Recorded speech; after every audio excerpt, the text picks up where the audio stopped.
С большим удовольствием и интересом за происходящим на льду будем наблюдать мы, я Власий Сергеев и директор Республиканской специализированной детско-юношеской спортивной школы по хоккею Владимир Тагирович Хисабуддинов. Здравствуйте. Ну что ж, начнется первая игра этого турнира, в рамках которой встретятся команды Якбор, и против них выступит сборная Мирнинского района. Ну и сейчас вот мы видим разминку. И в скором времени у нас стартует игра. Владимир Тагирович, долгожданное событие, да, главный старт сезона якутского хоккея. Какие ваши личные? Вообще нереально. Хотя действующий чемпион республики город Якутск, они дважды становились победителями спартакиады. И последние с 2010 Нерюнгринский район.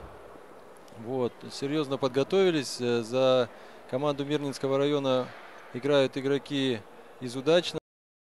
В прошлом играли, сейчас вот работают в Удачном и сегодня представляют команду Мирнинского района. И стали чемпионами и перешли в первую лигу. И команда Якбор, само название, это Якутск Барагонцы, да? Воспитанники нашей школы участвуют. Костя и Никита Крюковы, Денис Ручьев, Марат Гайнуль. Над просмотром именно этой встречи. Напомню, что у нас встречаются Якбор и Мирнинский район. А потом вечером в 17:15 мы посмотрим игру между командами Мегина и Нерюнгринского района. Игра эта стартует в 17:15. Ну а мы сейчас, конечно же, обращаем все внимание на эту игру. Команды Якбор. Ну вот сразу же. Стартовая пятерка у Мирнинского района как раз удачнинские хоккеисты. А в команде Якбор вот как раз молодые игроки, братья Крюковы.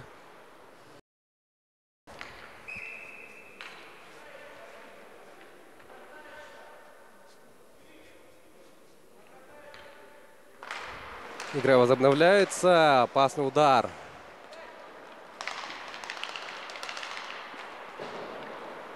Ну что ж, и получится ли что-нибудь сделать в контрвыпаде? Не получается. По борту играют мирнинские хоккеисты.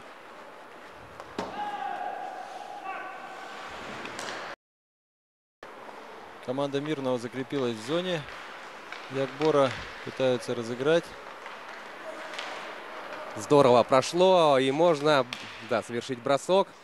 Вратарь оказался на месте. Ворота Якбора защищает опытнейший игрок сборной города Якутска Манаев Илья, работник спортивной школы, как раз занимается подготовкой вратарей республики. Сам он уроженец Омской области. Спортшколу прошел в Омском авангарде.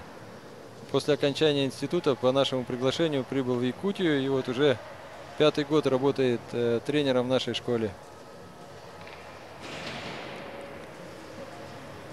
Ну и пользуясь заминкой, давайте напомним, что у нас в соревновании среди команд первой лиги принимают участие 4 команды. Это сборная Якутска, Мирнинского и Нерюнгринского районов. Ну и вот команда Якбора, о которой мы сейчас говорим.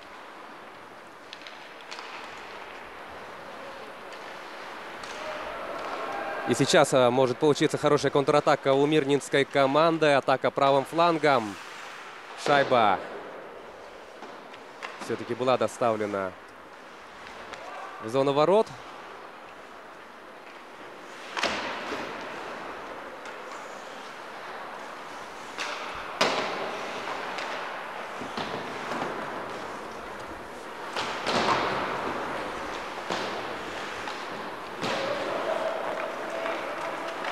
Ну и посмотрим, что предложит Якбор.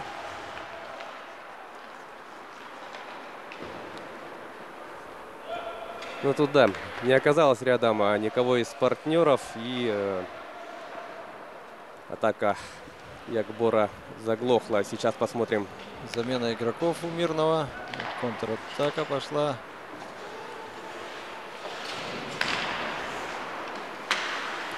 Шайба у Марата Гайнулина. Передача по флангу не проходит.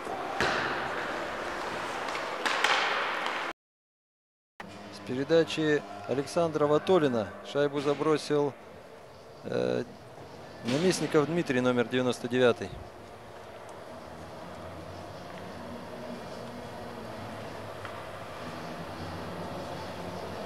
Ну, такое веселое начало игры у нас, да, последовало.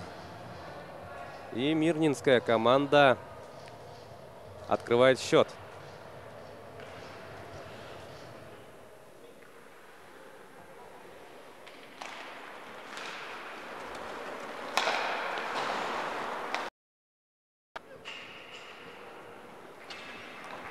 Отлично сыграл вратарь. Ну и Владимир Тагирович, вот если говорить о мирнинской команде, да, вот сейчас она проявляет себя активнее. В этом году несколько человек добавилось, чуть-чуть поменялась команда Мирного. Где-то 2-3 человека заменилось, но а так в основном костяк остался. Вот он сегодня прекрасно смотрится на площадке. 68 номер.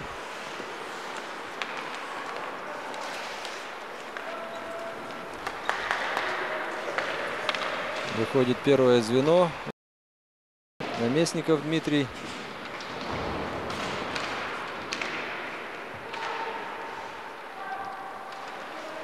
Шайбой остаются игроки Якбора. На перехвате здорово мирницы сыграли. Сейчас постараются они придумать свою атаку. Ну что ж, вторым темпом сейчас мирнинская команда постарается продолжить атаку. Есть бросок. И еще один бросок. Ну, проверяют, да, вратаря. И 1 в 1. Можно пойти в обыгрыш. Да, опасный момент. Ворота атаковал Никита Крюков. В зоне мирнинской команды. На льду Якбора второе звено. 10-й номер Карпов Антон. 8-й номер Фасхудинов Фарид. 11-й номер Гайнулин Марат. Он сейчас с шайбой. Сейчас 3 в 2 можно убежать. Ой, запутались маленько. Бросок. Ну, довольно-таки неплохо. Ну, 2 момента к ряду, да, создали вот хоккеисты Якбора.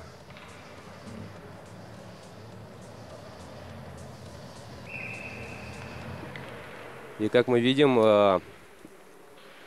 вратарь мирнинской дружины действует очень уверенно.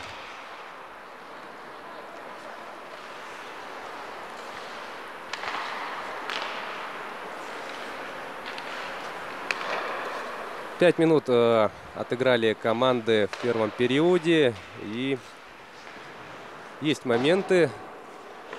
У нас в игру вступали вратари обеих команд. И пока с минимальным преимуществом ведет у нас команда Мирнинского района.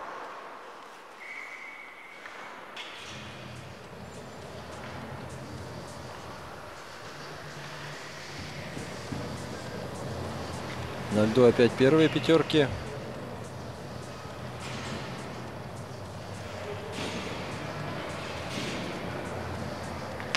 Вбрасывание будет в зоне Якбора.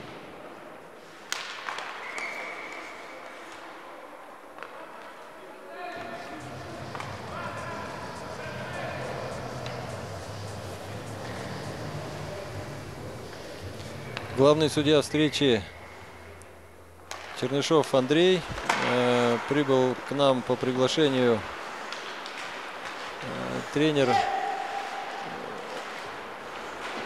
Федерации хоккея России, судья, извиняюсь, Федерации хоккея России. Прибыл с Новосибирска к нам, судит игры высшей хоккейной лиги и молодежной хоккейной лиги.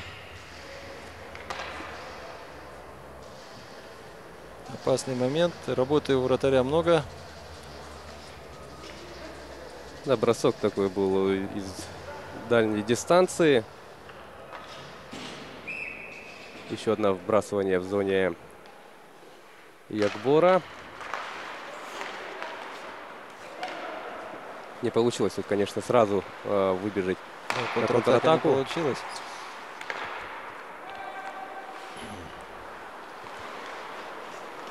Ну и сейчас мирнинские хоккеисты в атаке. Вновь используется правый фланг. Бросок есть. Опасный момент.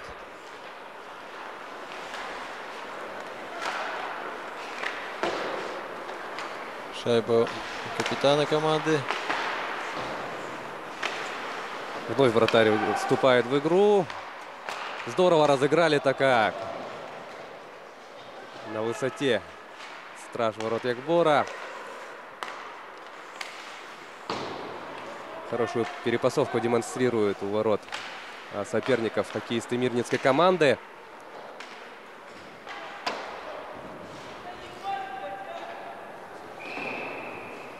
Ну и, как мы видим, в последние минуты Якбору приходится обороняться, да, Владимир Тагирович? Да.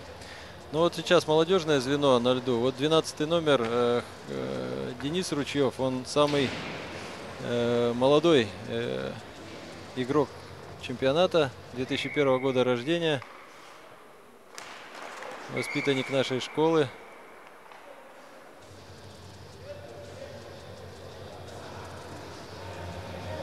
Поиграл немножко, 1,5 сезона в Воскресенском Химике по своему возрасту и нынче вернулся домой.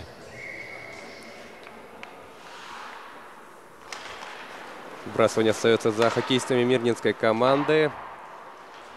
Бросок не получился.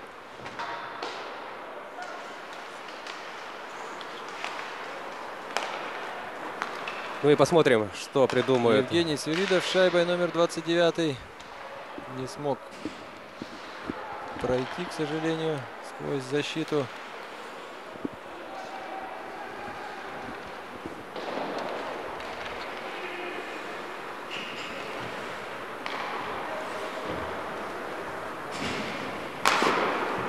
Попытка броска.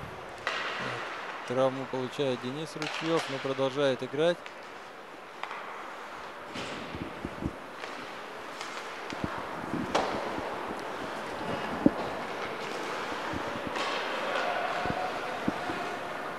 Но я думаю, хоккеистам Якбора стоит Сергей Львов с шайбой. активизироваться. Вот сейчас могло получиться, но нет. Плотненько играют в обороне. Хоккеисты Мирного. Тяжело пройти.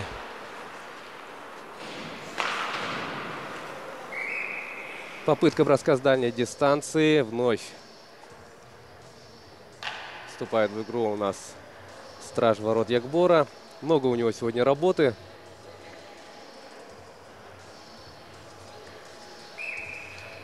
Вбрасывание в зоне Якбора. Хороший бросок, плотный.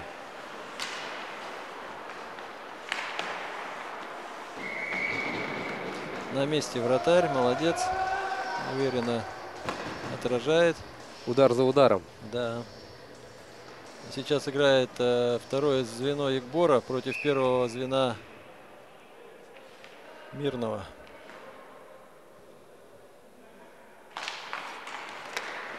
Раз за разом вот вбрасывание выигрывают мирнинцы. Сергей Львов. Ну что ж, и контратака может получиться. Нет, вовремя подстраховали.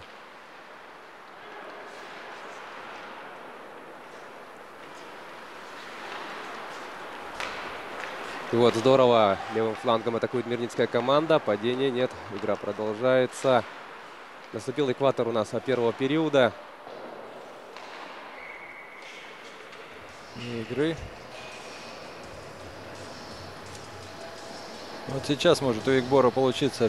Первое звено вышло на второе звено Мирного.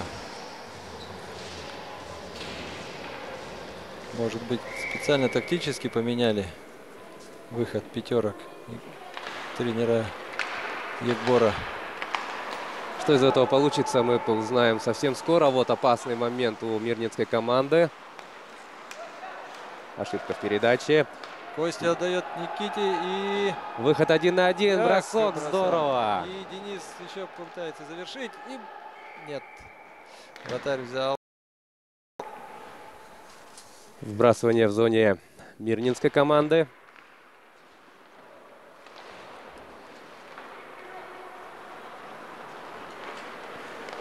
Начинает строить атака правым флангом. На пятачке никого не оказалось.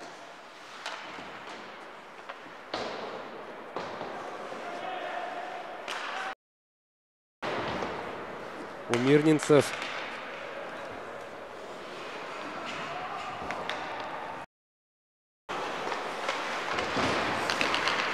продолжается атака мирнинской команды. Шайба у Марата Гайнуллина.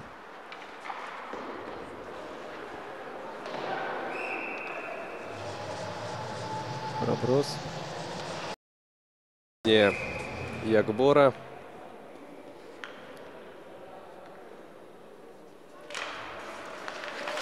Бросок.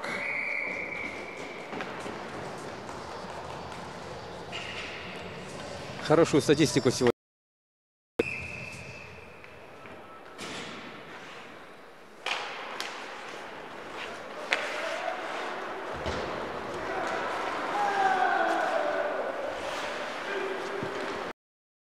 Подключаются партнеры.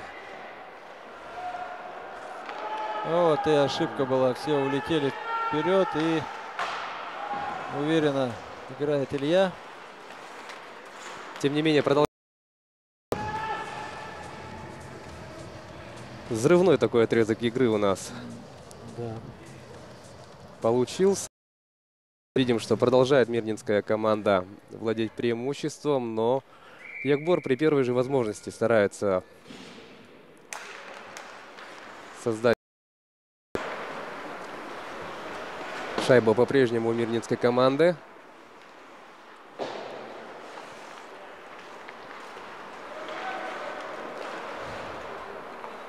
Ну, как-то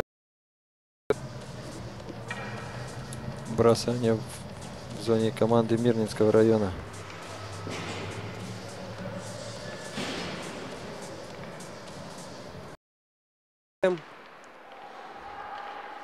Пятиминутный Опасный момент. Да. Очень опасный момент создали игроки Ягбора. И вот контратака Мирного. Удается выйти игроку. Оп. Удаление.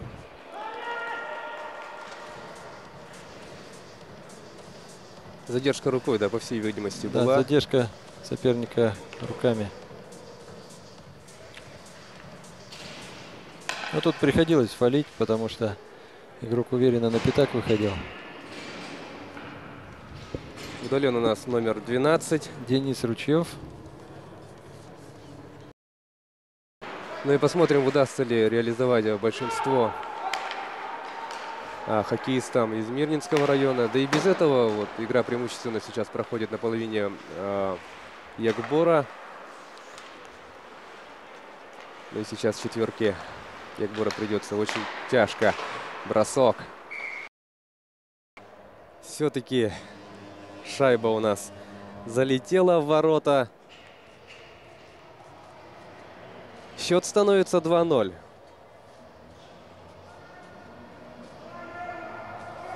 Давайте посмотрим, да, на повторе, что же там произошло. Да, с первого, вот, получается, 87-й. Бросал еще, смотрим повтор. Очень хороший ракурс для того, чтобы определить. А нет, мы видим, после первого броска шайба-то своей команды записывает свой актив. Ну и я думаю, то, что вполне пока все логично выглядит, да, Владимир Тагирович? Мирнинская команда больше атакует.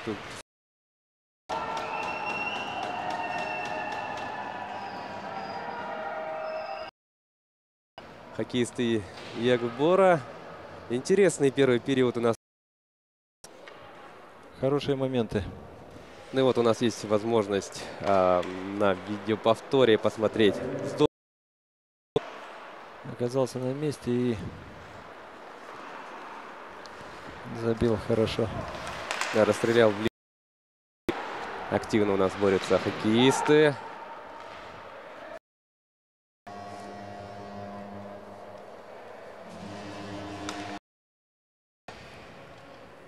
За 5,5 минут до конца первого периода. Здорово тут пропустил, конечно же. Преимущество.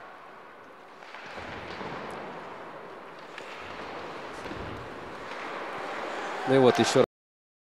Но, к сожалению, не забивает. Вбрасывание в зоне мирницкой команды будет.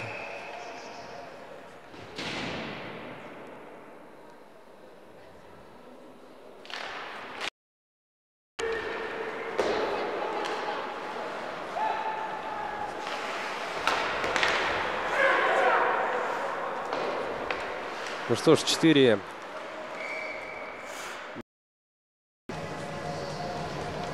Ну что нам показывает арбитр? Была Подножка. Да, была подножка. Удален ассистент капитана. Наместников Дмитрий, номер 99. Защитники 2000 и 2001 годов рождения. Двое нападающих 99 года рождения. И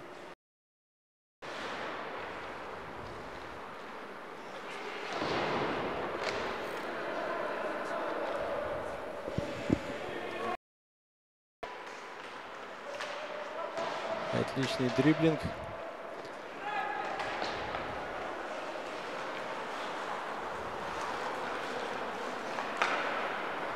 Минута в меньшинстве. Ну и сейчас Ягбор попытается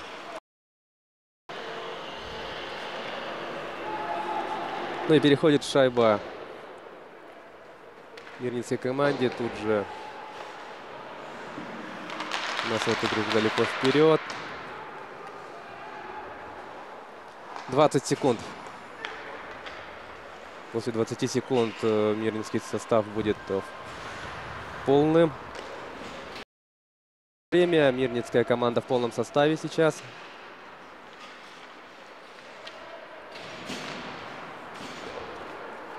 Меньше 3 минут остается играть в первом периоде. Удалось зафиксировать шайбу. 2 минуты 11 секунд.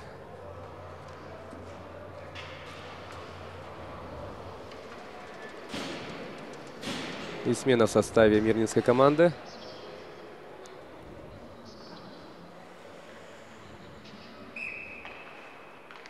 Первое звено мирного на льду. Никого на подборе не оказалось перед воротами. Ягбор сейчас пойдет в контратаку. 2 в 2. Сергей Львов пытался пройти.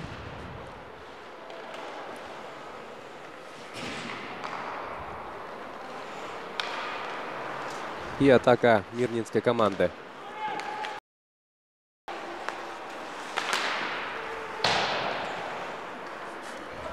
Василий Кондратенко. И вот опасно. Опасно. Илья.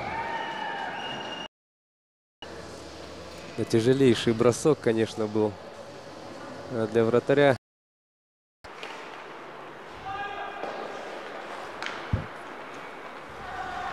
Ну и да, пошла последняя минута. Слышим, как кто-то из игроков или тренерского штаба. И последние 10 секунд.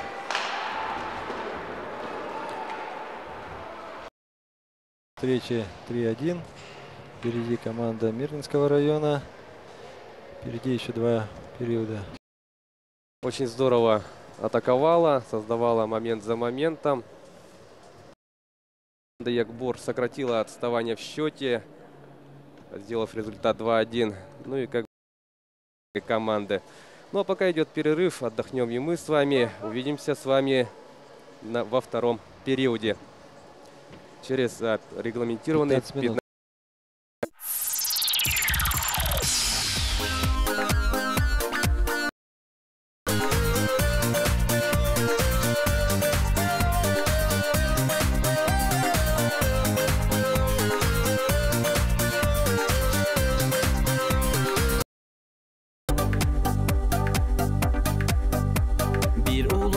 тыдыгар керек кыз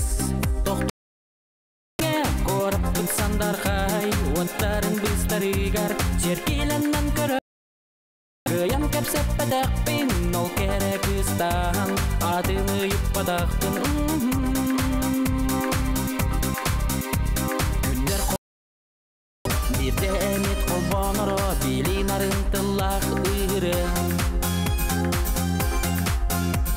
ол түгени төнүннерен жерден эныларын арынтыллагыры туханы толороро о айытаңара иттеге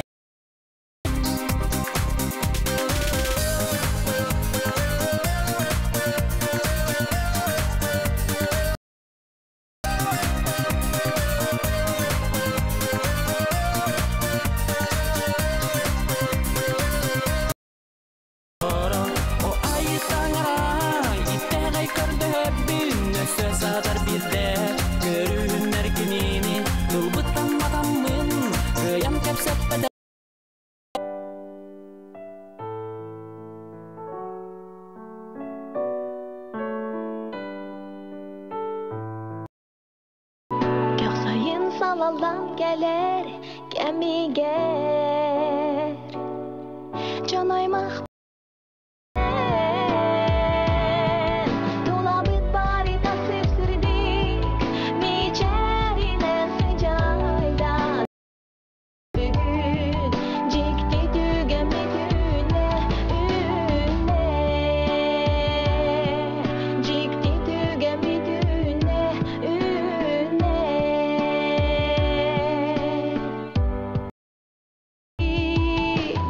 onların bir begetik erelledik sarsın günü görsü he hamabın yüreği doğardan falamış İran sana bir tolar cikti tügen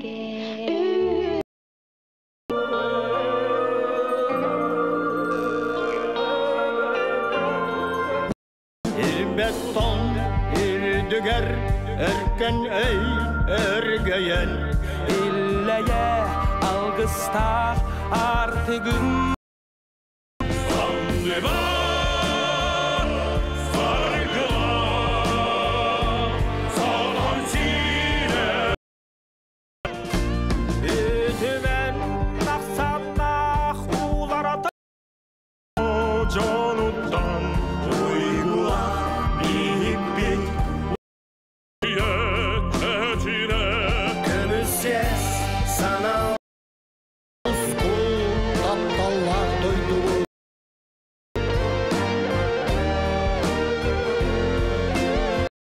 Lümnü tutarga ayarga Keskili düstürgen Dokso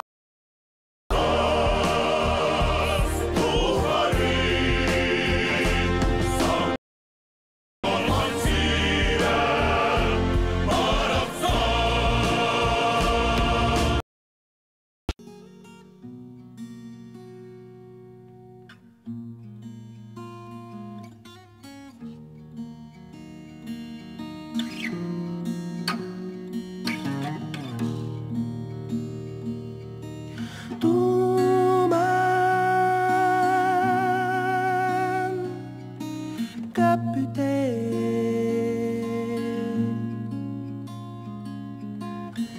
Gün aspet Timpi bar Dumanı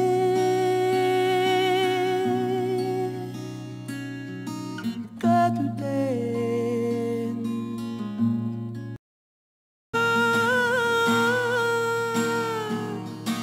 Quanto mais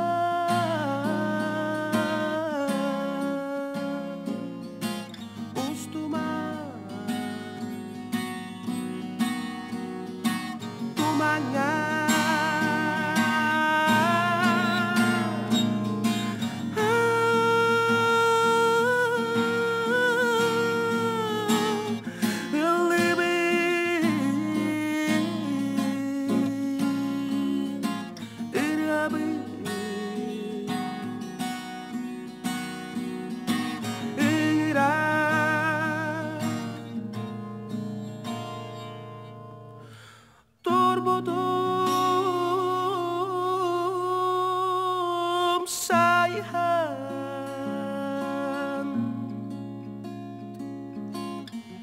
Ennyaka kelerkin kätehän.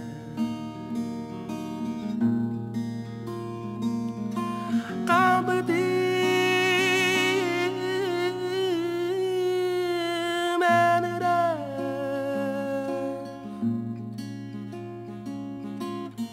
Ennyaka keli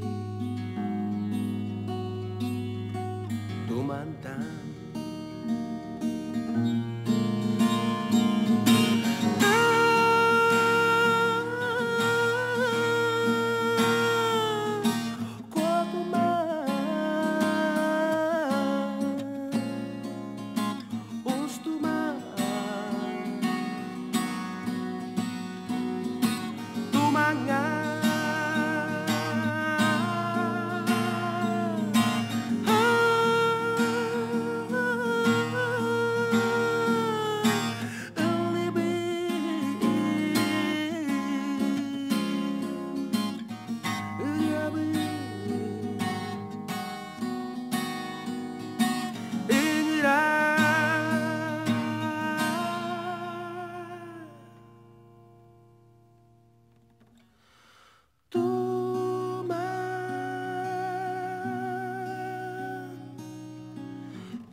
Сборной Мирнинского района и командой Ягбор. Завершился у нас первый период со счетом 3-1. Впереди у нас мирнинцы. На комментаторской позиции для вас работаем мы, я Власий Сергеев, и директор Республиканской специализированной детско-юношеской спортивной школы по хоккею Владимир Тагирович Хисамуддинов. Ну, если резюмировать вот первый период, Владимир, что можете сказать? Ну, очень интересная игра. Игроки Мирного более по сыграннее смотрятся, конечно, да. Ягбор играет от обороны, но, несмотря на это, создают опасные ситуации возле ворот соперника и пытаются противостоять команде Мирнинского. Мирные у нас уже, как я говорил, дважды занимали второе место на чемпионате республики и на спартакиаде зимних видов спорта. Довольно-таки хорошая, ровненькая команда. Вот, Ягбор впервые в первой лиге играет. Им тяжелей. Но играют неплохо. В принципе, хоккей хороший, красивый получается. Да, и мы в этом убедились в первом периоде. То, что у нас Ягбор не просто выбегает на контратаке, да, может делать это и результативно, и очень красиво. Ну и для наших телезрителей давайте мы обозначим то, что у нас чемпионат республики идет в двух лигах. В первой лиге у нас соревнуются ведущие коллективы, а именно команда Якутска, Мирнинского и Нерюнгринского районов, а также вот, как мы сказали, дебютанты, команда Ягбор.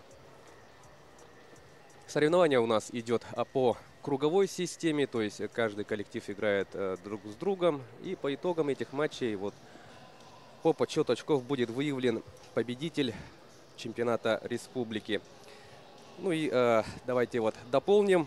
Победа в основное время у нас дает команде 3 очка, победа в овертайме 2, а поражение в овертайме 1 очко. Ничейный исход у нас невозможен в случае фиксации ничейного счета в основное время. Добавляется у нас овертайм. На льду остаются по 3 хоккеиста с каждой стороны и играют 5 минут. Если же за эти 5 минут победитель выявлен не будет, то тогда мы уже посмотрим буллиты. Очень хотелось бы, кстати, на это посмотреть. Ну, таковы правила. И, кстати, да, вот Говорим мы о том, что Якбор у нас дебютант первой лиги. По итогам чемпионата республики команда, которая заняла последнее место в первой лиге, и команда, которая выиграла вторую лигу, сойдутся в рамках стыкового матча, да, Владимир Тагирович? Как у нас это дело будет проходить? Там будет несколько игр или же по итогам одной?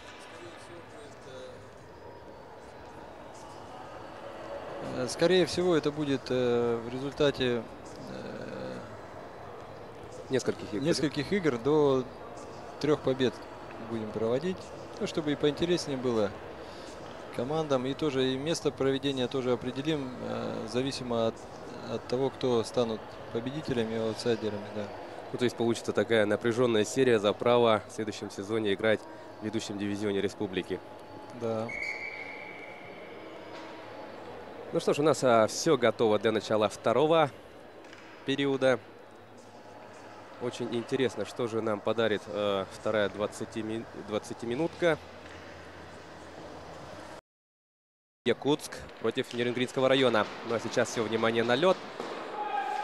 Второй период. Мирный выпад. И сразу вот завершилось оно результативным действием. Да, немного замешкались игроки Якбора и сразу получили, как говорится. Расчетливо реализовал вот выход 1 в 1. Ну что ж, и в самом дебюте второго периода мирнинская команда. Ну а сейчас, конечно же, подводить итоги никто не будет. Впереди еще целых 2 периода. Покинули пятак нападающие. И опять атака Мирного. Денис Ручьев. Геннадий Некрасов стал автором мирнинских хоккеистов. Вот смотрим на повторе. Казалось бы, будет сейчас бросок, но нет. И вот, выдержав мастерскую паузу, шикарную передачу отдает Сергей Нечаев. И вот ровно вышли из повтора, да, и сразу 6-я шайба. Да. Как вам? Жестко. Что-то маленько в растерянности находятся хоккеисты Якбора. Нужно собраться, иначе счет может стать огромным с такой игрой. Ну и сейчас уже солидное преимущество. Да. 6-1. Алексей Царегородцев становится автором 6-й шайбы. Давайте посмотрим на повторе, как все это происходило у нас. Снова очень уверенная, хорошая перепасовка, после которой вот мощнейший бросок, да? Здорово разыграли. Ну и в этой ситуации вратарь Якбора ничем своей команде помочь не смог. Хотя сегодня очень большое количество ударов, да, отразил. Да, может быть, уже устал. Вот.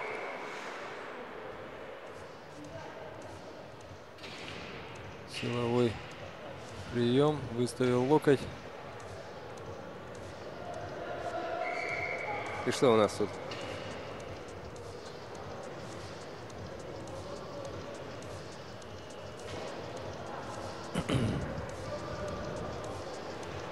Удаление в команде Мирного.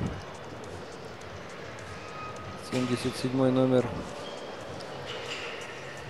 Коваленко Сергей. Да, Сергей Коваленко покинул игру на 2 минуты. За толчок локтем. Да, удар соперника локтем. В меньшинстве мирнинская команда будет играть 2 минуты. А Якбор, в свою очередь, попытается воспользоваться этим. Ой, контратака. Капитан. 1 в 1. Ну что ж, и Илья стащил. Так, шайба. Ворота Гайнулина. Передача на Дениса Ручьева. Вышли из зоны. Шайба у Никиты Крюкова. Здорово тут перехватили. Не проходит передача. И опять контратака. Жестко. И вновь вратарь на высоте. На месте Илья. И в атаку уходит красавчик. Хорошая передача. И Женя. Гол. И как здорово обыграл. Евгений Свиридов. С передачей Константина Крюкова. Евгений Свиридов. Вот такую вот красоту подарил нам 29-й номер команды Ягбор. Выход 1 на 1. Ну, прям такой С передачи Никиты Крюкова, извиняюсь. ураганный отрезок такой у нас получился. Игра в одну сторону, то в другую. И в итоге, как мы видели, вот Свиридов после замечательной передачи вышел 1 на 1. И вот, обыграв вратаря, катнул шайбу в пустые ворота. 2-6. Получилось реализовать большинство. Да, ошибка защитника. Но потерял шайбу, остается в зоне Ягбора.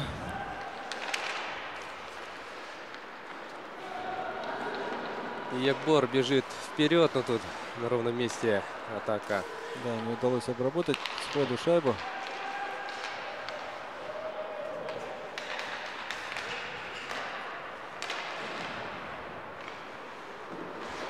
Обороняется Ягбор.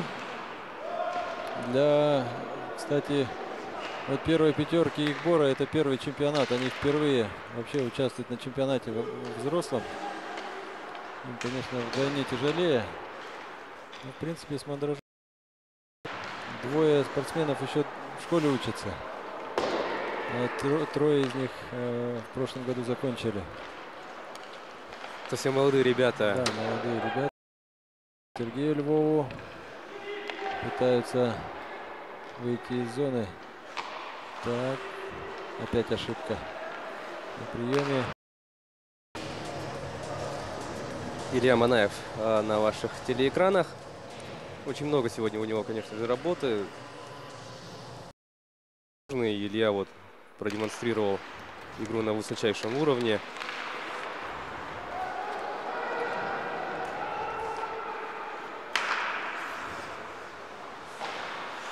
Мирнинцы начинают организовывать свою атаку.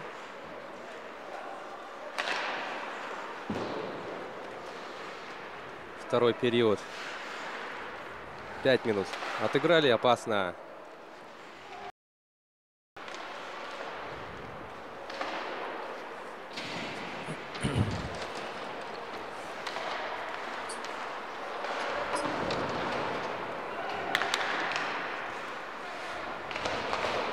Не получилось довести шайбу до партнера. Бросок опасный.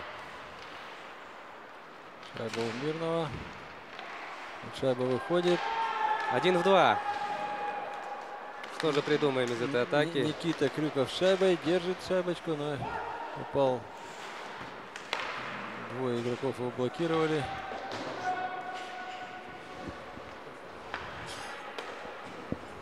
Замена по ходу игры происходит в обеих командах.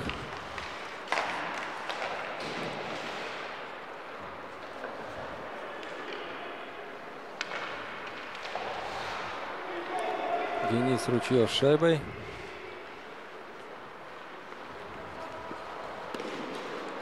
Ошибка. Попадает в игрока соперника. Ну и 3 в 2.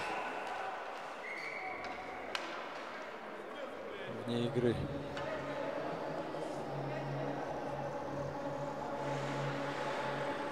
Ну, может, кто из наших телезрителей, может, кто-то и не знает, да, вне игры у нас хоккей несколько другое, чем в футболе, например, да?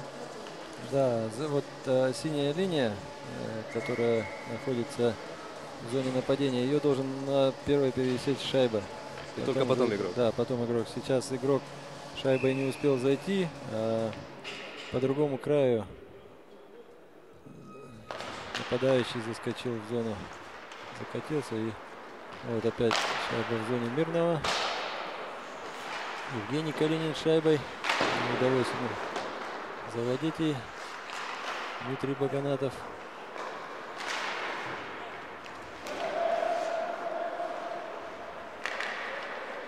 Шайба у мирнинской команды.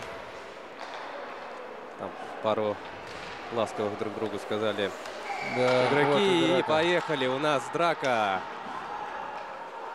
Что ж, посмотрим. И смотрите, как яростно у нас, да, дерутся спортсмены. Но тут никак разнять не получается представителям судейского корпуса. Очень радостно встретили это событие хоккеисты Ягбора. Всячески вот сейчас они поддерживают своего товарища со скамейки. Антон Карпов и Юрий Туренко.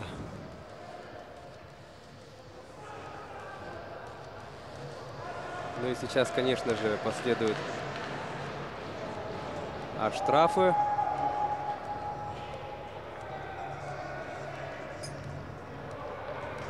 Ну, у нас, да, все по-серьезному чемпионат республики. У нас и результативные действия красивые, и драки настоящие. Все знают, трус не играют в хоккей.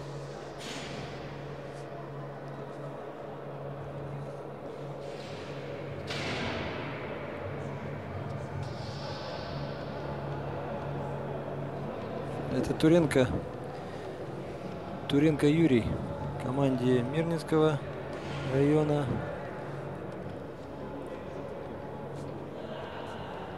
Да, и сколько, интересно, он получил. Капитан не отъезжает от судейского столика. Да, Дима, выясняют Да. обстоятельства произошедшего.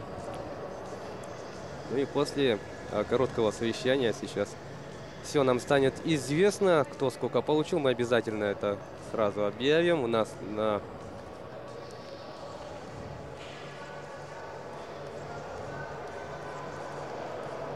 Так, Антон Карпов.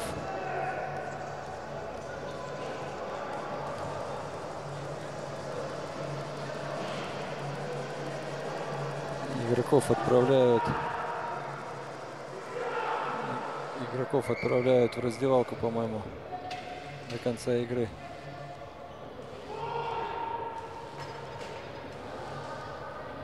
Зрители требуют хлеба и зрелищ.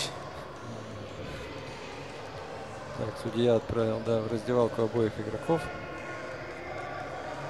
Сейчас их место займут два других игрока из каждой команды. Да, ну, то есть у нас удаление до конца игры с правом.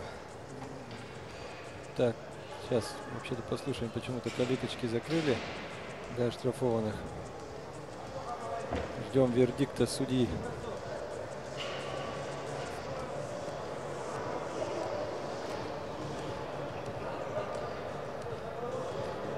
Но оба игрока сбросили краги.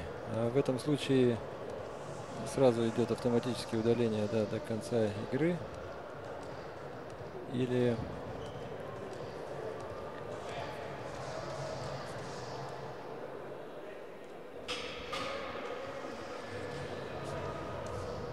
Да, у нас заминка в игре.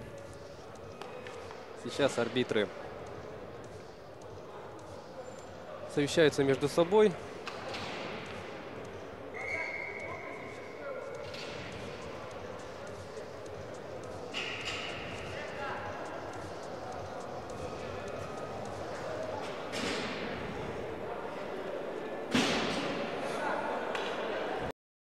В нейтральной зоне 6-2.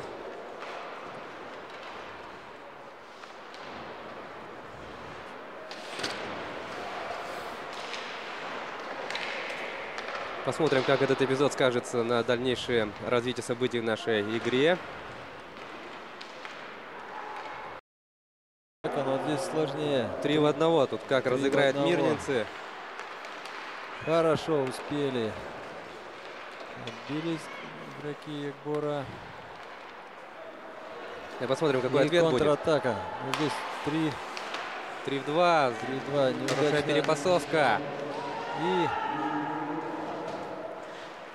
Не получилось. да, чуть-чуть. как говорится, не на руку друг другу отдавали передачу, поэтому замешкались.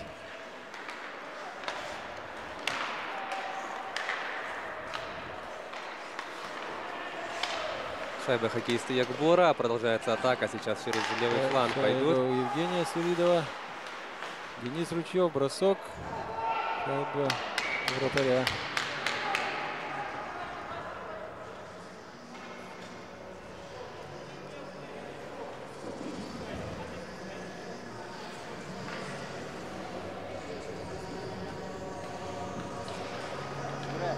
Ну что ж, 2-6.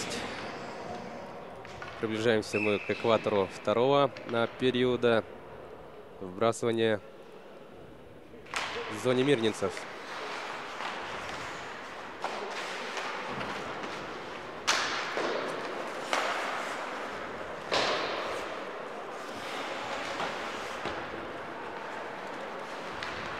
Сейчас посмотрим, что же придумает мирнинская команда в этой атаке. Шайба за воротами. Хорошо на пятачок. И какая реакция.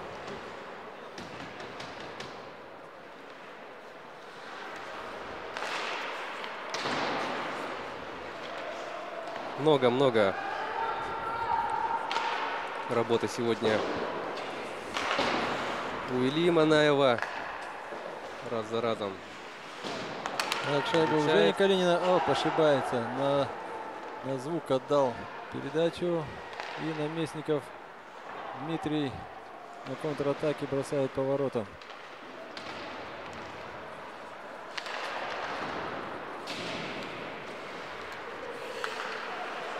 Потеря.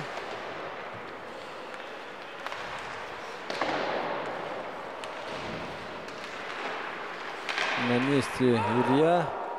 Потерял шайбу, клюшку, извиняюсь, но шайбу отразил. Без клюшки продолжает играть Манаев. Ну вот сейчас он. Сейчас клюшечкой. Шайба у Ильи.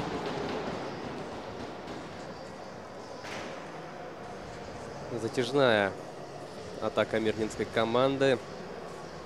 Завершилась таким. Шла вторая половина.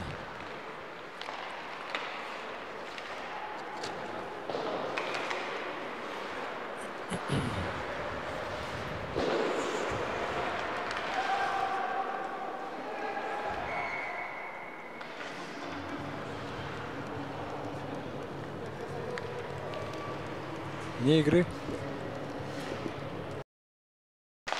9,5 минут остается играть во втором периоде.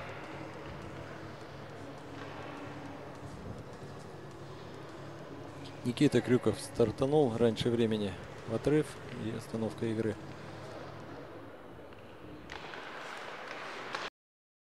Шайба от перекладины уходит за пределы площадки.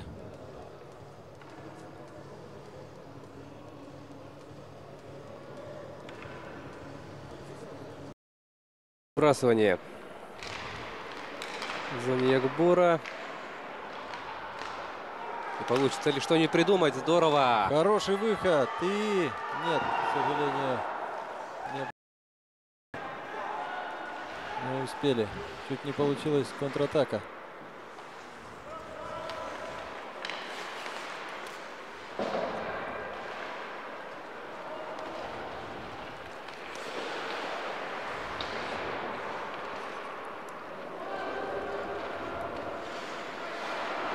И вновь необязательная ошибка. Опасная игра в зоне Якбора.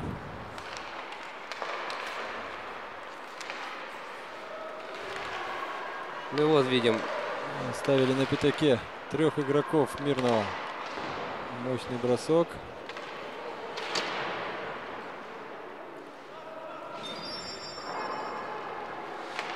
Шайба не вышла из зоны. Продолжается атака.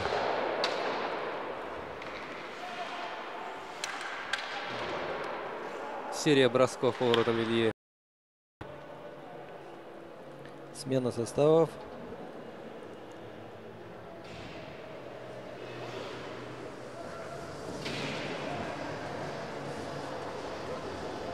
Семь минут 47 секунд Остается играть во втором периоде. Счет по-прежнему 6-2 в пользу Мирнинского района.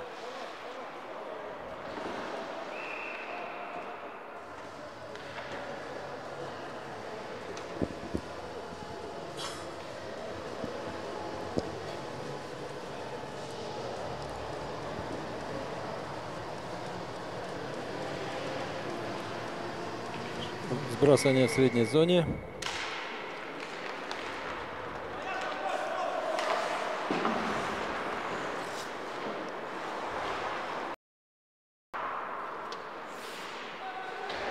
Очень часто мирнинская команда в последние минуты пытается пробить с дальней дистанции. Отчаянная атака Якбора завершилась ничем.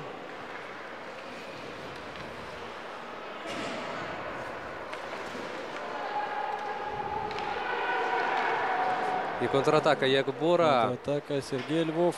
3 в 2 и дальний бросок. Бросок.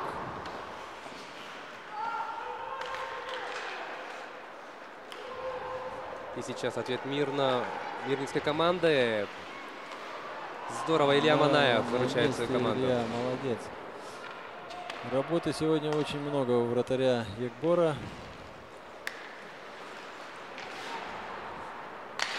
И как мы видим, здорово с ним справляется пока что, да? Да. Раз за разом вручает. Первое звено Мирного на льду. Входят в зону. Наместников на пятаке.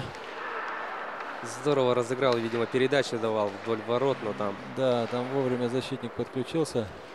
Блокировал игрока. И длинная передача не проходит. Мирный атакует. Неточная передача, и сейчас новая волна атаки пойдет у мирнинской команды.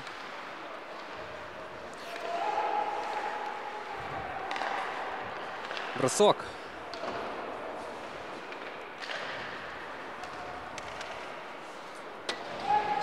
Затяжная атака мирнинцев.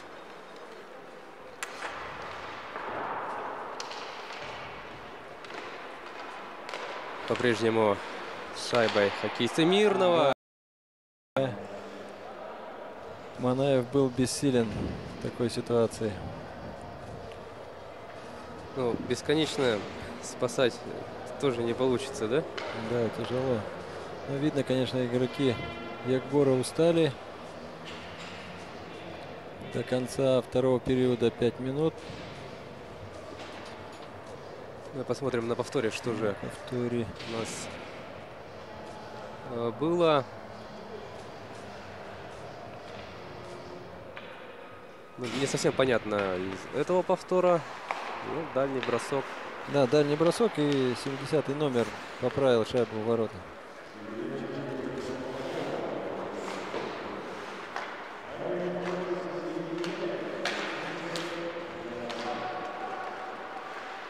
Да, ну что ж, таким образом Сергей Нечаев становится автором 7-й шайбы. Мирнинцы.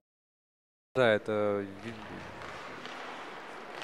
лидировать в этой встрече с солидным преимуществом,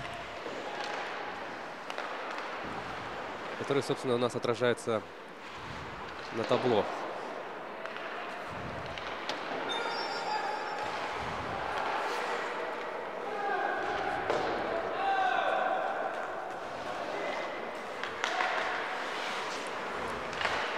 Мирнинцы начинают свою атаку.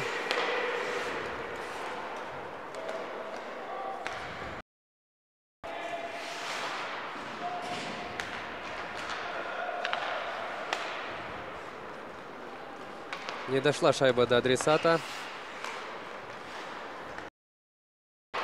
Ой, Штанга здорово. спасает ворота Якбора.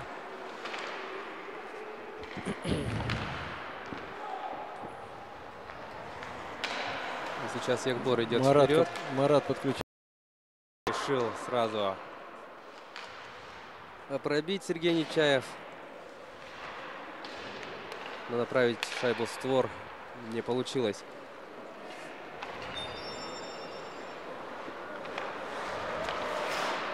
Да. Вот Ягбора. Справились. Выбросили шайбу из зоны. Здорово хоккеисты мирнинской команды вот, пасуются, да, вот непосредственно перед воротами. Очень хорошо наигран этот элемент. Вот сейчас не получилось. Проброс.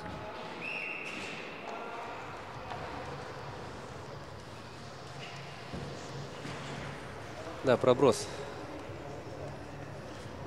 И остается, после которого мы приступим к просмотру третьего периода. Так что, дорогие друзья, оставайтесь на нашем телеканале.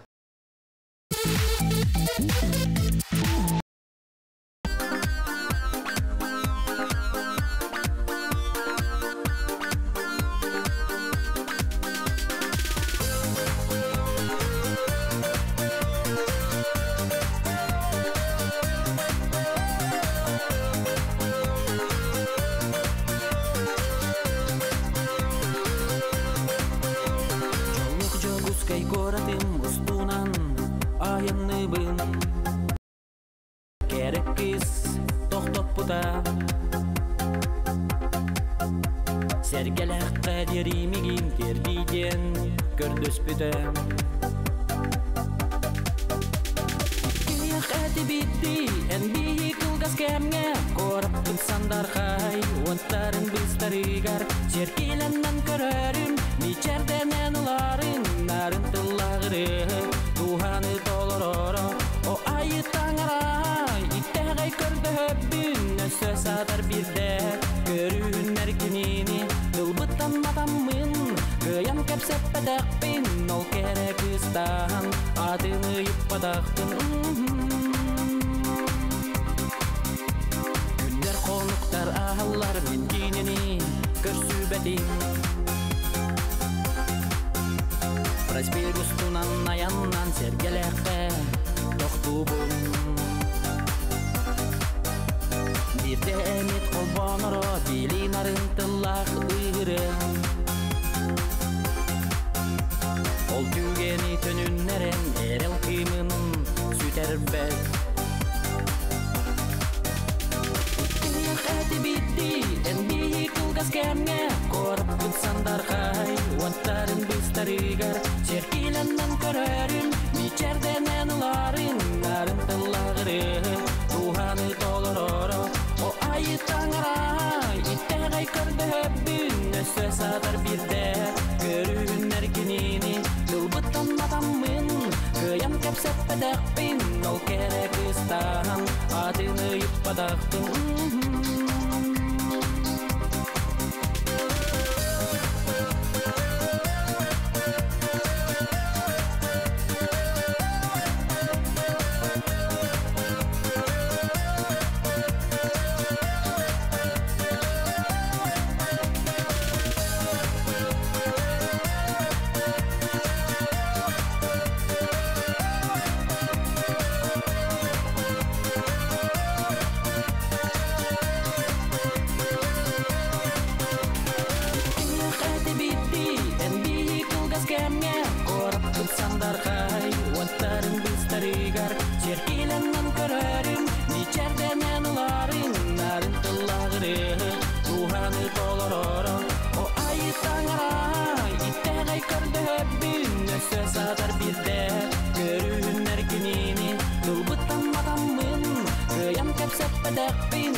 Salallam gelir gemiger Canaymak var yürere gerediye Çağılhay gümrük gülen içerdire Görülək tügen ümitün beliyeden Dolabıt bari tasıp sürdik miçerine sıcayda Saharga sürdik külümler imler bittetende Üresi dağarda falamır İran sana bitola Sahabıt siriger bu büyük Alaqoq araz jiktini görse büyük Taptalı araz sana tüyleri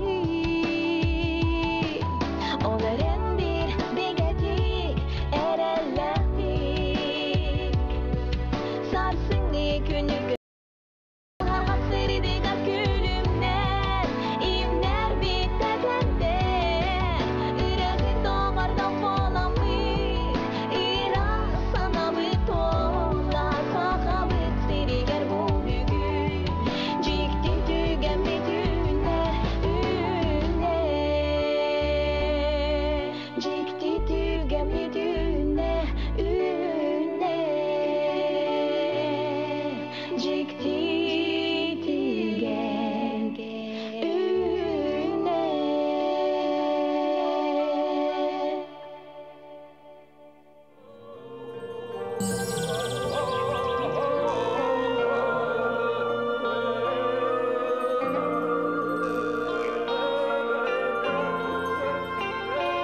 Ürünkün soğutuq iyesir ürüdüne İtturan oluqqa ayıqan juluhar İrbetton irdüger erken ey ergeyen İlleye algısta artıgında baysa Anlıgar Üyesaz Tuğarı Anlıgar Sargılar Salan sine Baraksan Salan sine Baraksan Ütümen naqsanaq ulara tot küsülan Ulukan ebebit üzüller üyestener Üleni aykalır samoğa canuttan Uygula bihip uruya ulada Oloqo ostuban taptalı uruydan Olonko doyduta telkiye tetire Kömüses sanala barconu kıynaptan Gıdalı sasayı Sirken güller Oroy tuzku taptallak doydun Oygun buyanın kanı durdun An doydu bara artık tarıgar Albanadın doğraydın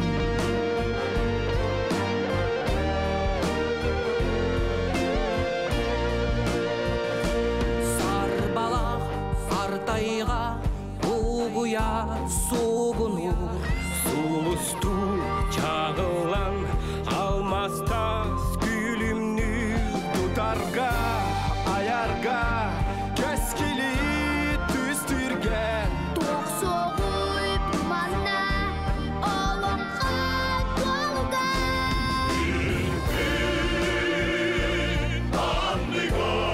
Anlıgar Üyesaz Tuğarı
Gynge aspet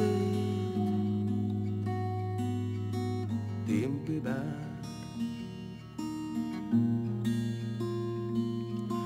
Tomane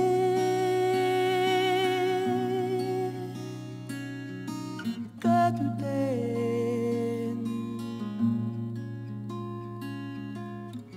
Ustubudung en Tumangan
En yakalarkin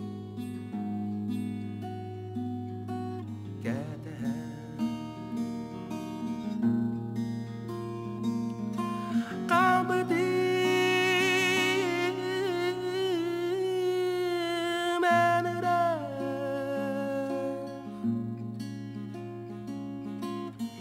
En yakalarkin Tumantan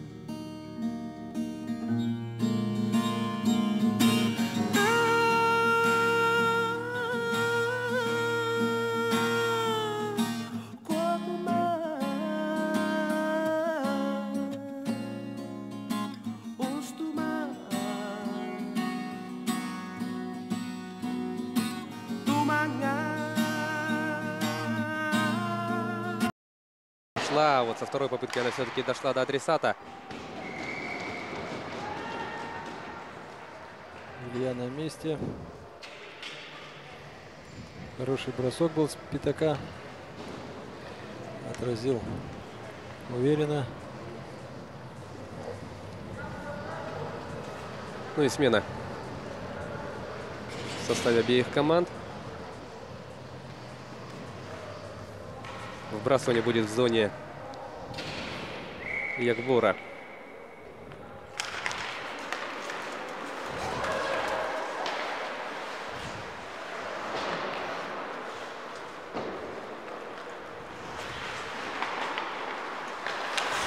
Ягбор сейчас будет идти вперед.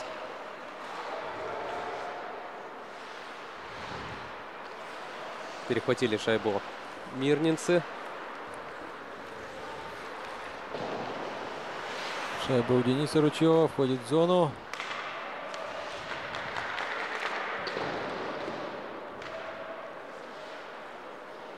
В прошлом году команда Мирнинского района заняла второе место, став серебряными призерами чемпионата. И в этом году попытается взобраться на ступень пьедестала, на одну ступень выше. В прошлом году с Мирного приехала команда именно города Мирного. Они стали победителями района и привезли свою команду. В этот раз они объединились и как на Спартакиаде играют сборной командой.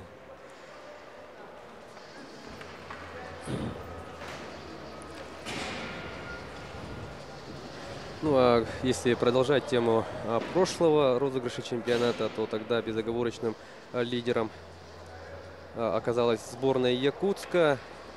Также по круговой системе тогда определяли победителя и призеров. Якутск тогда в 3 играх забил, внимание, 41 шайбу и пропустил при этом всего 8.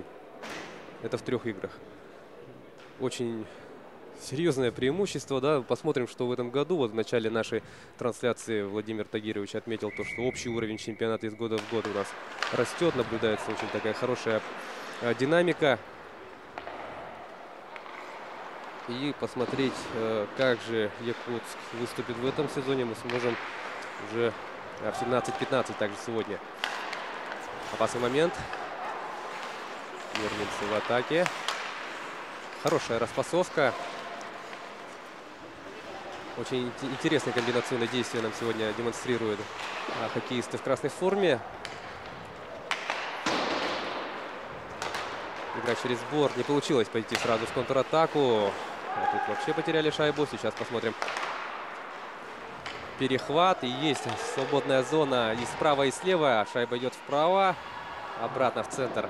Не получилось. Ошибка с передачей. Не удалось создать опасную ситуацию.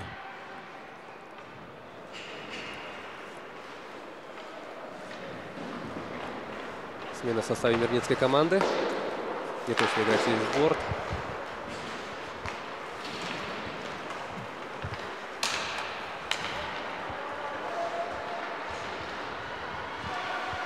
Левым флангом атаковала команда Якбор.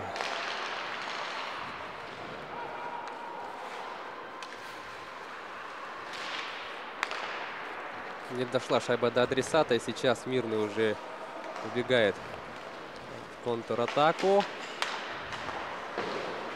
Не получилось протолкнуть шайбу на пятачок.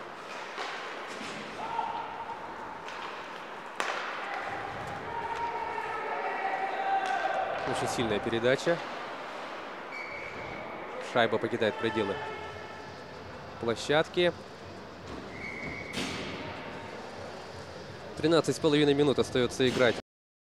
Сейчас после небольшой заминки у нас игра возобновится. Удаление сейчас будет в команде Мирнинского района. Выброс шайбы из зоны был умышленный. Вратарь выбросил шайбу. До синей линии шайба ушла. Из Мирнинского района проведет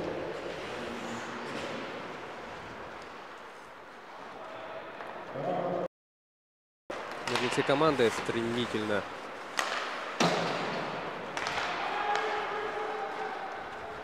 Паша Макаров вошел в зону. Отдает передачу на гол. Зашла шайба в ворота. Засчитают или нет? Видеоповтор будет? Будет в зоне мирницы команды.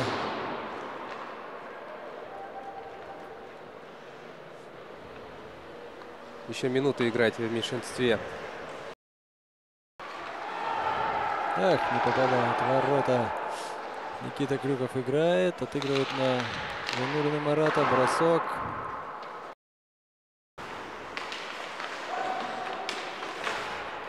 Вот, находит он этой передачи своего партнера. Бросок. Да.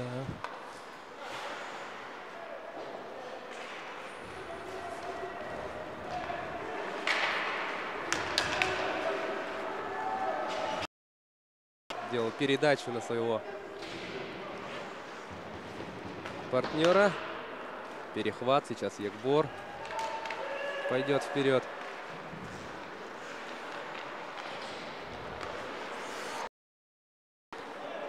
Передача никуда получилась. Получил, по-моему, травму. По рукам ударили его. Он отменяется. Выходит с площадки.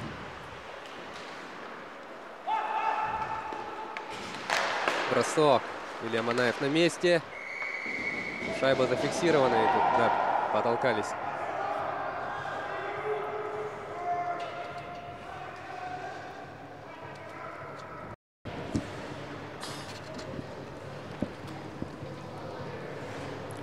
Очередные уверенные действия Ильи Манаева не дают мирнинским хоккеистам забить 8-ю шайбу. В этом эпизоде также 30-й номер Якбора сыграл очень уверенно. 8-я шайба залетает в ворота Якбора.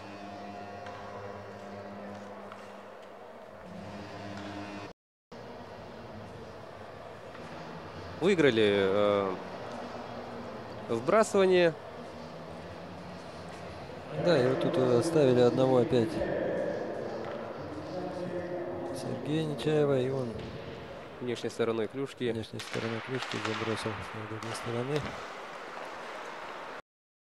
Не точно.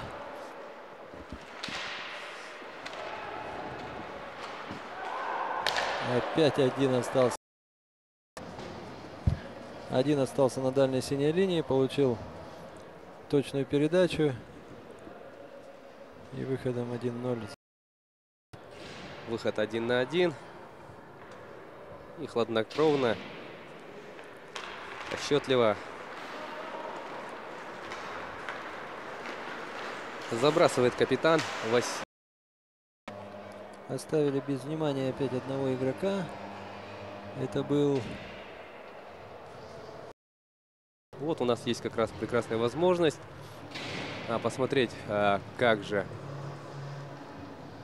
была забита данная шайба. Ну вот, да, без внимания остался игрок. И что ему еще оставалось сделать-то? В этой встрече уже сняты. Ягбор, тем не менее, будет стараться, конечно же, идти вперед. Серьезное преимущество мирницкой команды.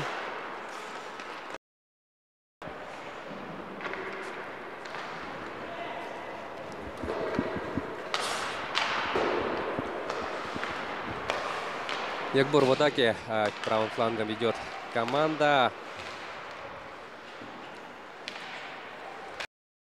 Далее, да? Ягбор идет. Несмотря ни на что, идет вперед, ищет возможности для того, чтобы забить с первым, да, Илья Манаев. Но своевременное добивание Сергея Нечаева делает счет 11. Пополняет свой послужной список. Вот, видим, первый бросок пришелся в шлем Ильи Манаева. Ну и тут уже труднее было промахнуться, да, в этой ситуации. Да. Добивание с отскока. Отскочила на пятак, а тут вовремя подкатил Сергей Нечаев. Никого не оказалось из числа игроков Ягбора. И 11-2. За 8 минут до конца третьего периода. Павел Макаров.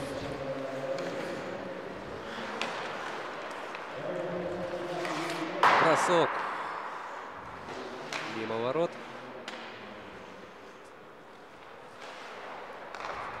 Вторым темпом сейчас будут идти вперед мирнинские хоккеисты.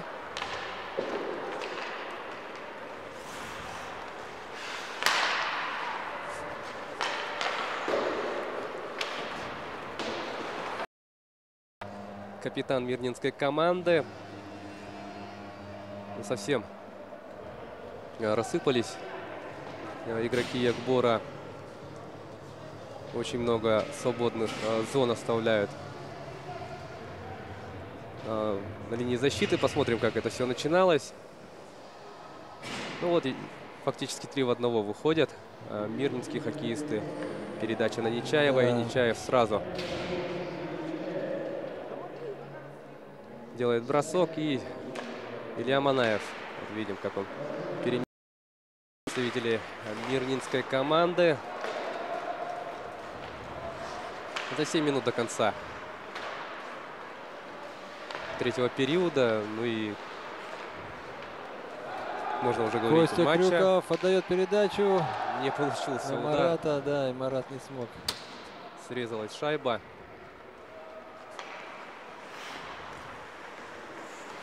Продолжаем. Неточная передача. Опять Сергей Нечаев. Да, пропускал 1 в зрячее. 1 Здорово. в 1. Вышел. Не получилось обыграть защитника. Манаев вступает в игру.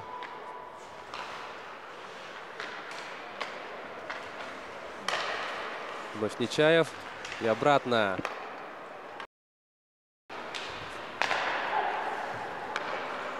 И мирнинская команда не спеша, расчетливо начинает организовывать в этой зоне. Никого не оказалось, и шайба теперь уже у Якбора. И сейчас опасная атака, выход 1 на 1. Поздравление принимает Евгений Свиридов. 3-12 вратаря соперника.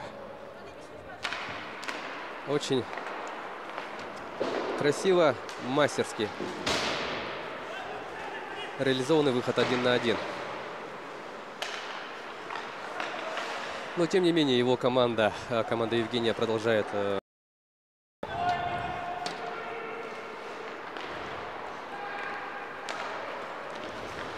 хорошая перепасовка хоккеистов из Алмазного края. 3-2 сейчас будет. И каким-то чудом мяч, извиняюсь, шайба не была перенаправлена.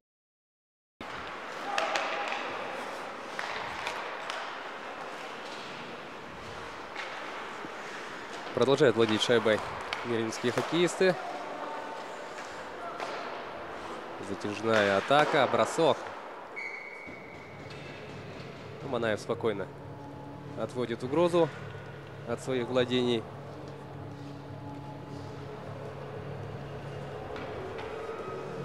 На льду стал чаще появляться самый возрастной игрок команды Мирного, Кузьменко Петр.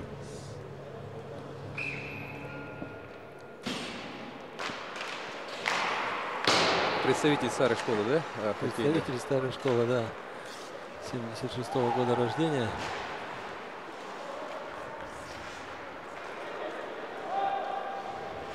Ну вот неточность в передачах приводит к тому, что мирнинская команда идет в очередную свою атаку. Мечаев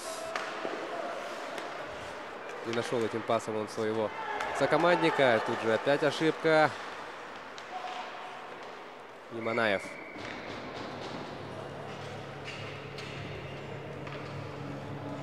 Три минуты 8 секунд остается в третьем периоде. 3-12.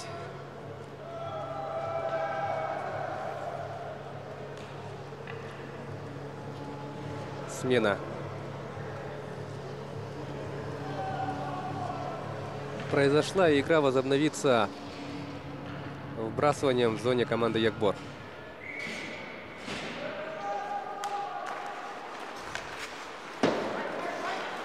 Вбрасывание осталось за хоккеистами команды Якбор. Но тут же потеря.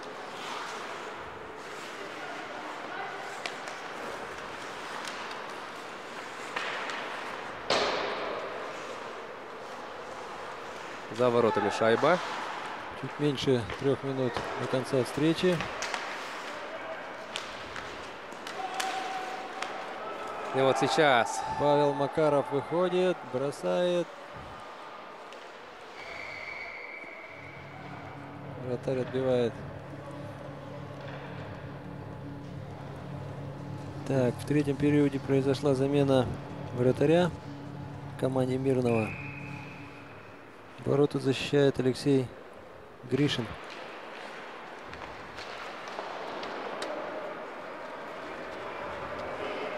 мирнинская команда идет вперед.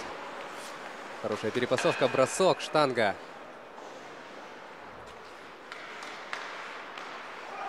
Продолжается атака. Бросок дальний.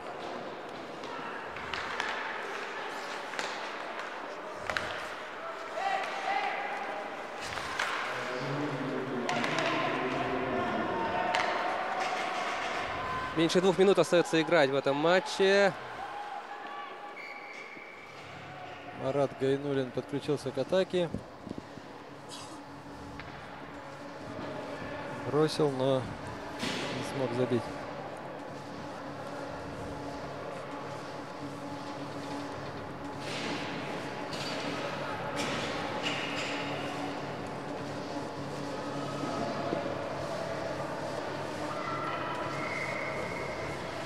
Выбрасывание в зоне мирнинцев. Остается играть 1 минуту 50 секунд.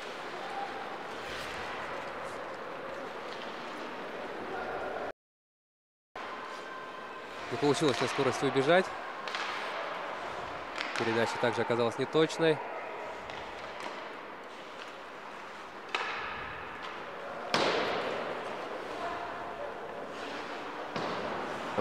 Наев играет через бортик.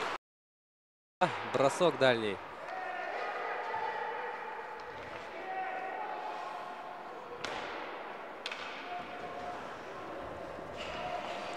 Ну, как я вижу, нет даже мыслей в составе тренерского штаба команды Якбора вывести шестого полевого. Нет, при таком счете Да. нет смысла просто.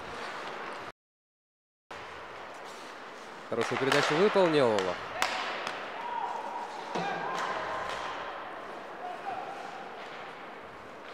Вот и получается, да, выбежать на контратаку. И последнее мгновение этой встречи.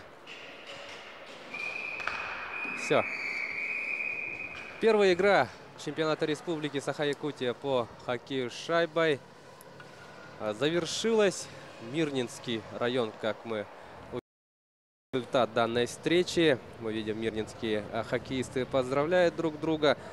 И таким образом хоккеисты из Алмазного края записывают свой актив 3 очка. Напоминаем вам о том, что победитель и призеры чемпионата Якутии по хоккею будут определяться по итогам турнира по круговой системе, как у мирнинцев.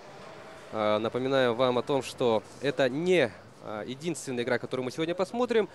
В 17:15 встретятся с оппонентами из Нюрингринского района. Ну и давайте вот вспомним результативные действия нашей сегодняшней встречи. Было очень много работы сегодня у Ильи Манаева. Здорово себя, конечно, проявил вратарь команды Якбора. Много выручал, ну и при таких атаках Мирнинского района, конечно же, не получается, конечно же, спасти в каждой из атак. Ну а Якбор, в свою очередь, пусть и редко, но, как говорится, редко на метко, выбегал в контратаку. И вот два очень похожих взятия ворот провели. Контрвыпад. И игрок Якбора, вот, убрав вратаря на замахе, поразил пустые ворота. Были у нас сегодня и броски с дальних дистанций. Я думаю, самым заметным игроком в составе мирнинской команды у нас стал, конечно же, товарищ Нечаев. Очень много передвигался, активно передвигался, хорошо развивал атаки своей команды. Ну и, конечно же, результативными ударами отличился капитан мирнинской команды. Тяжело очень пришлось команде Якбор. Напоминаем вам о том, что это команда дебютанта в соревновании сильнейшего дивизиона республики. И таким вот получился первый матч в рамках первой лиги.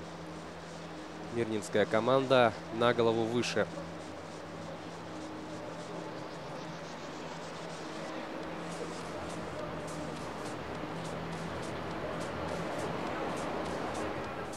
Мирнинская команда, конечно, контролировала ход игры.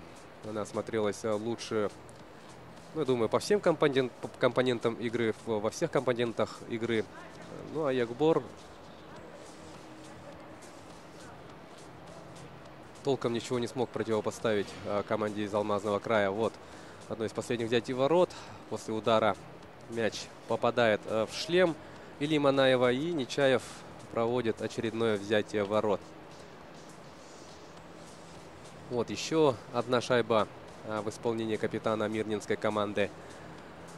Несмотря на все старания Манаева дотянуться до вот этой зоны перекрытия, левую часть ворот в этой ситуации у 30-го номера Якбора не получилось. Ну а вот то, о чем я говорил ранее. Выходы на контратаку в исполнении хоккеистов Якбора вот заканчивались таким образом. Евгений Сферидов здорово переиграл своего соперника и в пустые ворота закатил шайбу. Таким получилась у нас встреча матча открытия чемпионата среди команд первой лиги. 12-3 победа Мирнинского района. Ну что ж, дорогие телезрители, мы прощаемся с вами до 17:15. Всех приглашаем в волейбол тур или же включить наш телеканал сегодня в 17:15. И мы посмотрим с большим удовольствием и интересом посмотрим игру Якутск-Нерюнгринский район. Всего доброго. Увидимся сегодня в 17:15.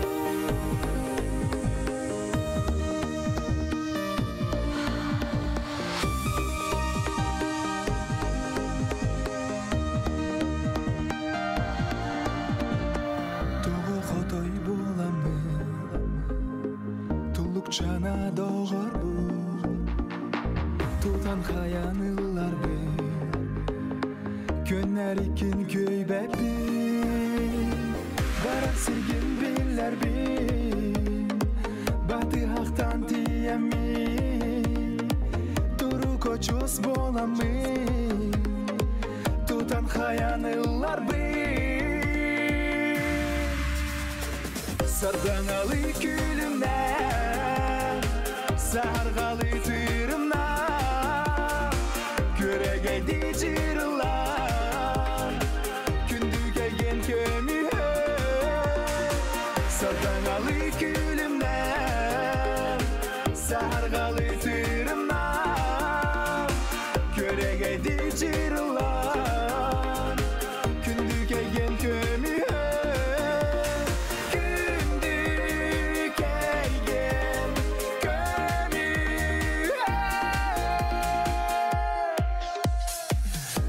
Тояр ыйракан Салгынары сатарна Былыктары көбүйді Күнім отын мөлтөді Күсөрдәрін білер би Күмін тайбын көгей би Абылақты хәтімі Абақайын әбіті Сардаңалы күлімнен Сарғалы тырымнан Көрегейді жырылар Күндіге ен көмі Сардаңалы күлімнен Сарғалы тырымнан Көрегейді жырылар Күндіге ен көмі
Çerdek uğunlar arabiki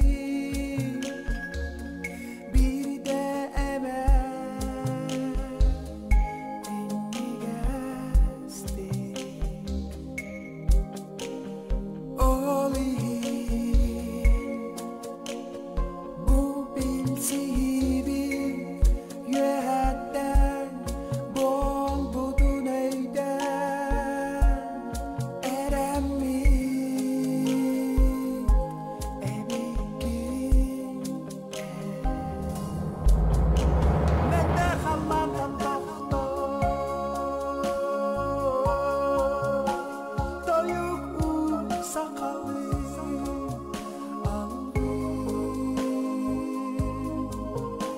min ottu bu davapare ayak tutar ahatar kolundan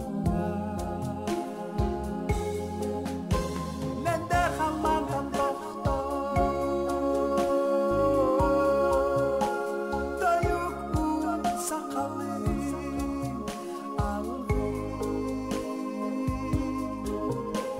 min ottu bu davapare ayak tutar ahatar kolundan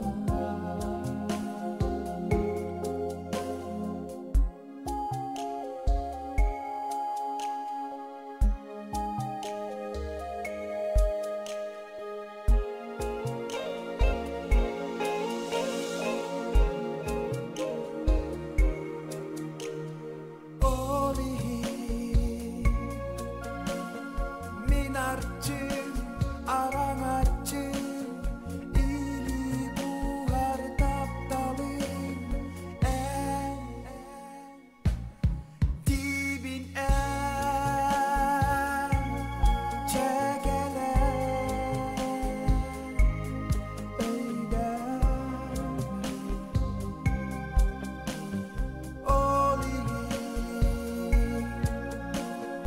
usirdagi omokko karagın udun tohma gösbübet gülün manihidi min ottu bu davapare ayak tutar ahatar kolundan neder hallandan doktor doyuk sakalı min ottu bu davapare ayak tutar ahatar kolundan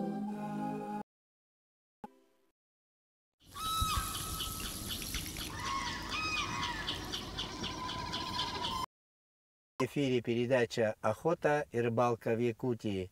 И с вами я, автор и ведущий Александр Борисов.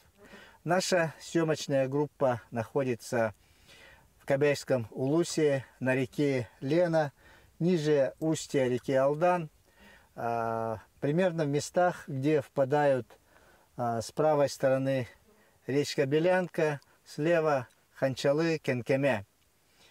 Сейчас конец. Конечно, водится щука, окунь, ясь, сик. И как раз вот мы собрались порыбачить на спиннинг именно на эти виды рыб. Но в основном, конечно, наша задача – это щука. И эти места всегда славились крупной, хорошей щукой. Ну, конечно, и окунь здесь, наверное, в среднем, ну, чуть меньше, может, килограмма, полкило с килограмм. Такие вот хорошие экземпляры здесь водятся. Но мы начинаем рыбалку. Желаем вам приятного просмотра, а нам удачной рыбалки. Русло реки Лена в этих местах разливается, образуя множество островов, песчаных кос и заливов, раздолье для мелких рыб, а следовательно и хищников. круглый год сюда стремится огромная армия рыбаков.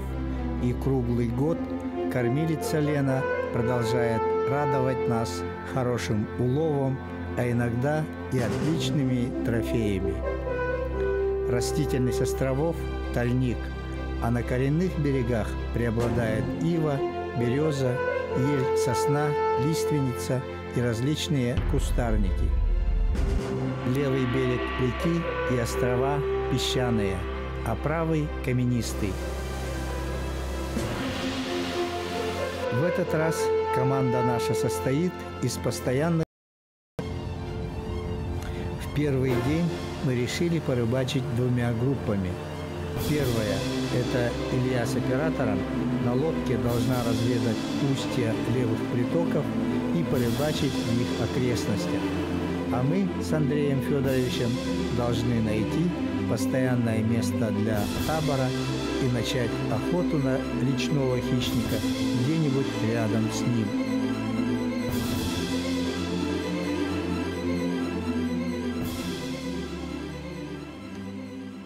Так, вот нам приглянулся вот такой заливчик.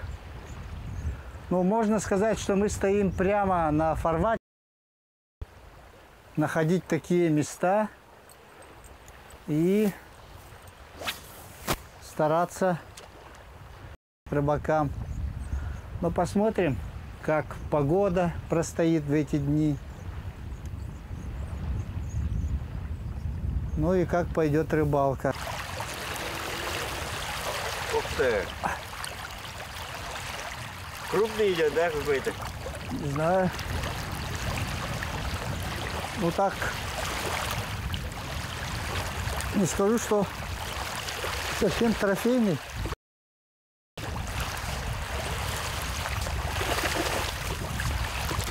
Давай, давай.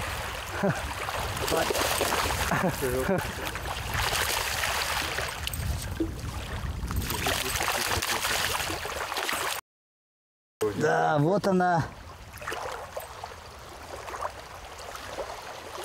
Такая вот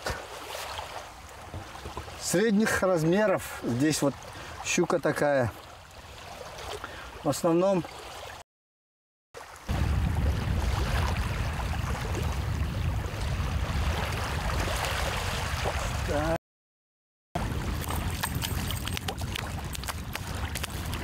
Вот это рыбалка. да, вот это и есть щучьи места.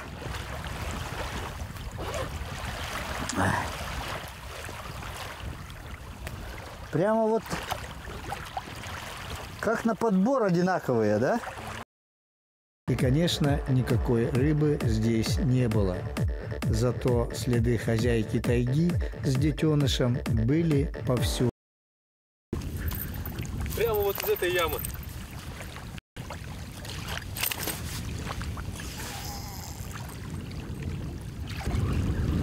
Вот это серьезное.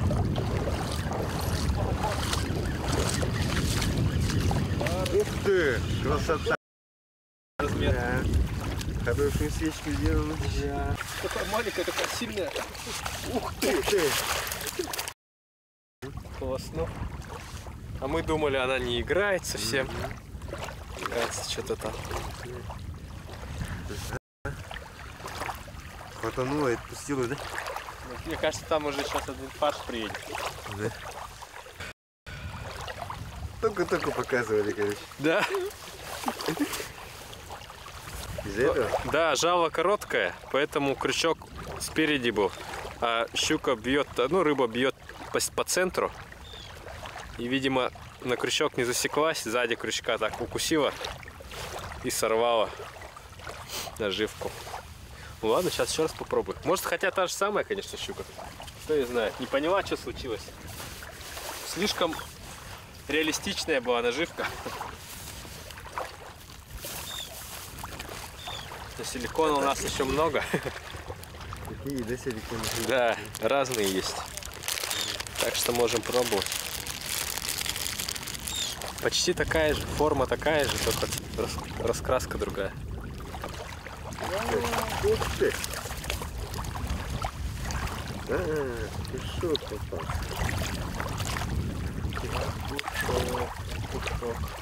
Пушок отпускаем, да? Пускай, ну это совсем для этих мест совсем маленький. Конечно, возле Якутска и такой окунь бы считался хороший. Все нормально.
Попробуем на... Тут глубина большая. Попробуем на... От берега уже 4 метра. Там дальше метров 7. Вот, поэтому вот, очертания вот этой ямы отсюда видны даже. Мы отсюда сейчас попробуем на воблер поработать. Так, поменяем вертушку на воблер. И пройдемся по глубине.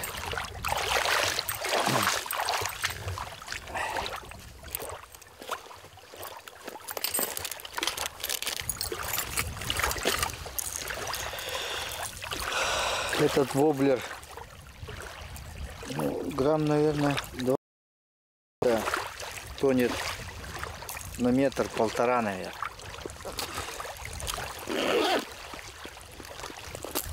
С такой хорошей большой лопаточкой. Попробуем на него сейчас.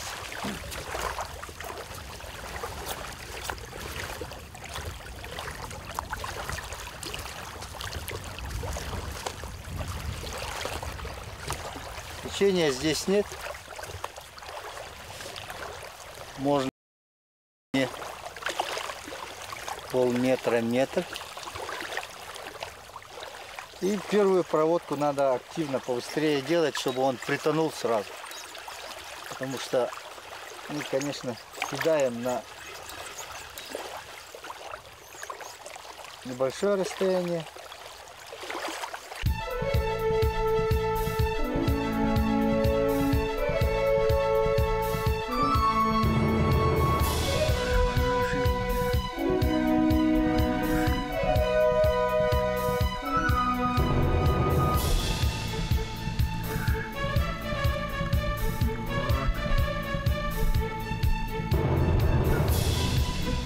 Решение нацепить воблер для облавливания этого заливчика было правильным. Во-первых, здесь глубоко. И, соответственно, обитатели залива приличных размеров. Этот окунь весом в 600 грамм. Неплохо.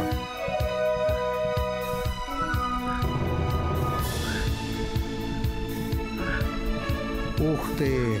Ну эта щука поборолась на славу. Взяла достаточно далеко от берега, шла по дну и уже ближе к берегу стала делать разные кульбиты и свечки. Явно зачетных размеров будет. Сейчас взвесим. Итак, 5 килограмм 200 грамм. Пока рекорд этой рыбалки. И все тот же воблер. Либо дарила эти незабываемые моменты.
происходит быстро.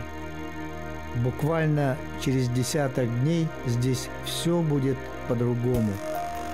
Листья тройника в один миг пожелтеют, и холодный сентябрьский ветер сорвет и раскидает их по островам, над которыми нависнут, сменяя друг друга, тяжелые черные тучи, покрывая песок бесконечными моросящими каплями дождя.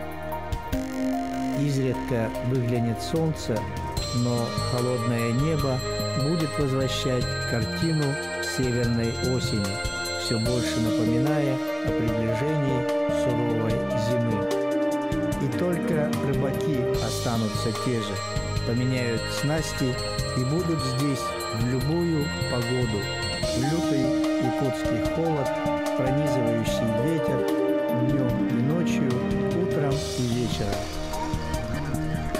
А у нас завершается первый день рыбалки, который прошел при фантастическом клеве щуки, что даже бессмысленно показывать всех выловленных и отпущенных хищников, а важно лишь передать атмосферу рыбалки.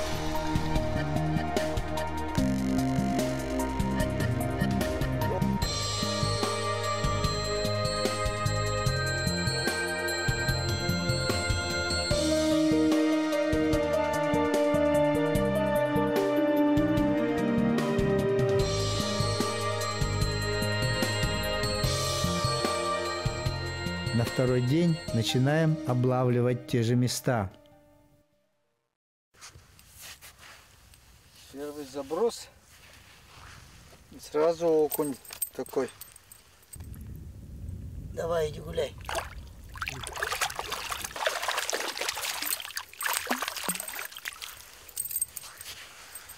Вообще. Окуневое царство стало здесь. Окуневое царство. Буквально каждый заброс. Просто каждый заброс. Так.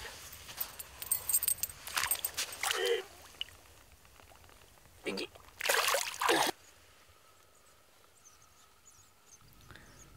Подозрительно резко пропал клев. Если испугались полукилограммовые окуни, возможно, подошел крупный хищник.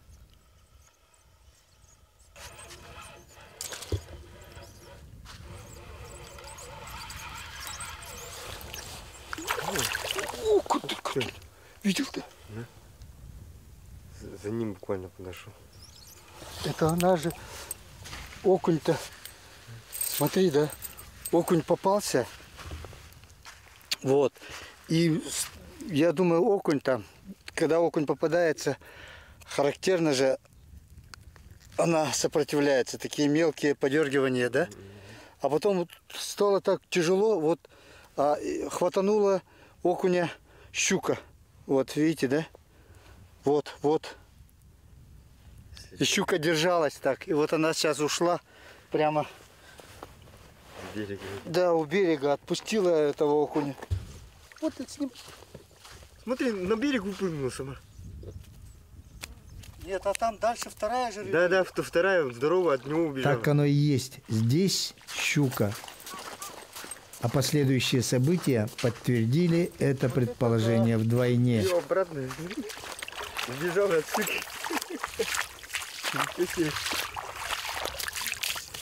Бедолага.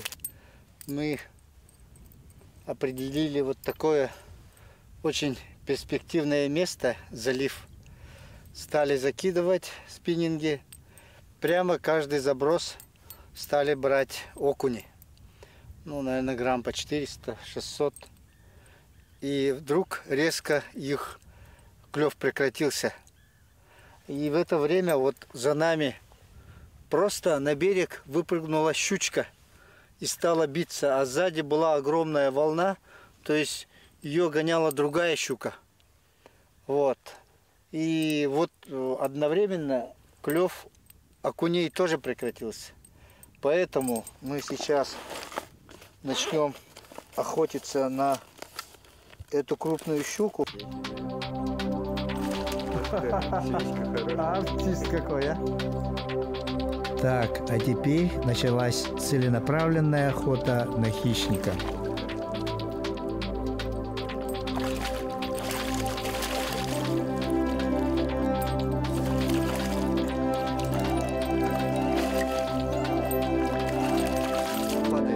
Ловились и такие трофеи, как сик.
Уважаемые телезрители, наша рыбалка в среднем течении реки Лена заканчивается.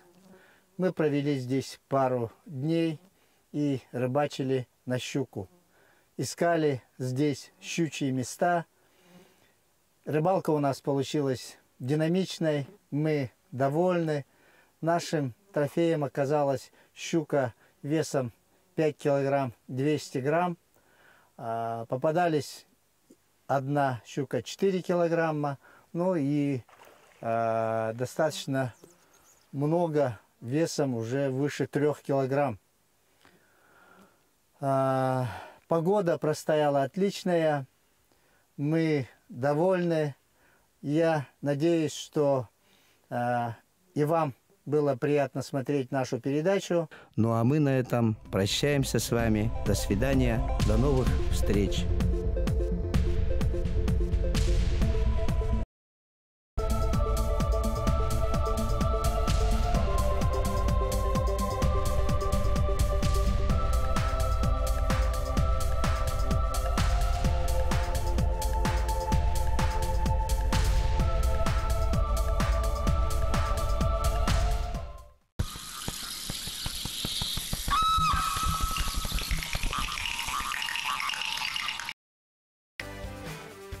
Встречайте весну с торнадо!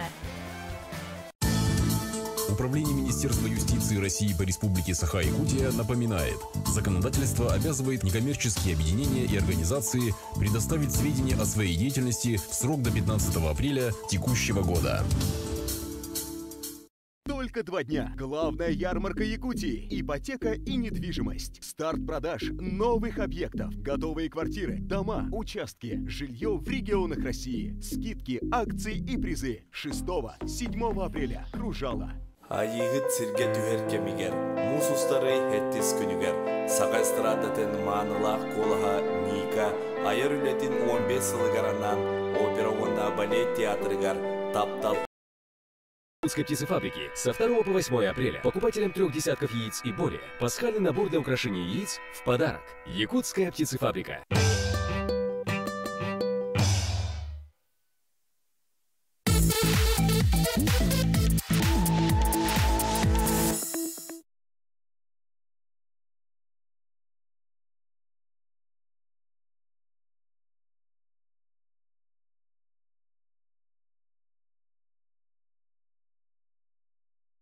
Music for the people.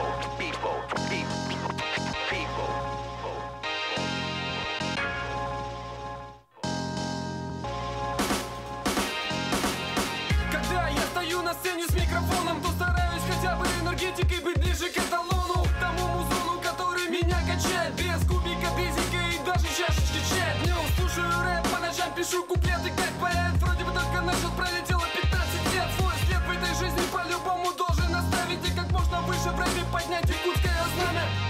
бақ бейік Ақтәрі кәлбәт ақпет кәлбе бет бар жаңа кіржігі Сүрақтан бәліқті тұр буақта қарақтары албыныр бол батақ бедін неқпет соғада тоқтанда әрі тұт солтан торама солтан туғынан тырнақ бідей кімірі тұттай білігі бұлақ біден қастығын жадылы мен ақтимәр келін немірақтан кіракын көжет күттаны әділі бітіл күйә соға дейді ішчіде соқтенмеген күттама Кыстын олын, кемді болын Бұл қабары бейгінен бірге болын Тура-туран қалыма кәммет кәлі Мана барды бәйе жоны хақа хире Кыстын олын, кемді болын Бұл қабары бейгінен бірге болын Тура-туран қалыма кәммет кәлі Мана барды бәйе жоны хақа хире Есть те желанием поменять мир, улыбаясь чаще Мастер обитания земли Тут каждый угол знает, старая школа представляет то, что тебя прокачает. Кто же всех живых? Якутский хип-хоп, рано на нем ставить крест. Один путь и одна любовь, ведут вперед, который уж, мать его год. Он изменил мою жизнь, и это был правильный ход.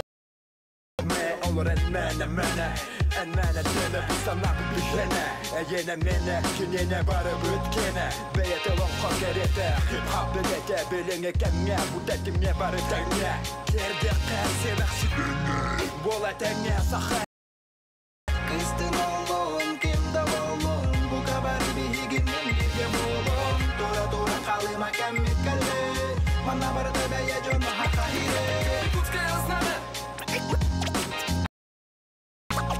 Санап бігені Сүрақтан бәліқті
Дорогие друзья, дорогие телезрители, любители спорта, мы снова возвращаемся в Ледовый дворец Эллей-Ботур, где с минуты на минуту начнется вторая игра чемпионата республики Саха-Якутия по хоккею с шайбой между командами Якутска и Нерюнгринского района. Очень интересно. Команда Нерюнгринского района и команда Якбор. Эта встреча завершилась со счетом 12-3 в пользу хоккеистов из Алмазного края. Ну а сейчас мы посмотрим вторую игру, которая вызывает очень большой интерес. Встречается у нас действующий чемпион республики в лице хоккеистов из Якутска и бронзовый призер прошлогоднего чемпионата команда Нерюнгринского района. Если говорить о прошлом сезоне, то в прошлом году столичные хоккеисты также в рамках кругового Евгения Калинина представили мы вам судейскую бригаду. Теперь представимся и мы для вас. На комментаторской позиции работают Василий Сергеев и директор Республиканской специализированной детско-юношеской спортивной школы по хоккею Владимир Тагирович Хисамудинов. Здравствуйте. Ну что ж, Владимир, ваши личные ожидания? Ну, я, как, конечно, житель Якутска, болею. На площадке в прошлом году Нерюнгринский район в заключительной игре, в заключительном туре со счетом 7-5 уступили соперникам из Мирнинского района. И таким образом... Вратарь хороший, Регуш Иван. Он в прошлом году пропустил соревнования. В этом году здесь. И также Жданов Антон в прошлом году. Самым вот таким мощным боевым составом, который мог приехать, да? Да-да-да, почти в полном составе они. Там пара человек заболели, говорит, пришлось заменить, но, по-моему, состав боевой. Якутская команда. Игре. Я думаю, любой любитель спорта, да, знает то, что абсолютно любой дисциплине, в любом виде спорта противостояние этих команд всегда получается очень интересным. И мы уверены, что наша встреча в рамках чемпионата республики не станет исключением. Опасно! Первый момент создают столичные. Резво начали столичные хоккеисты.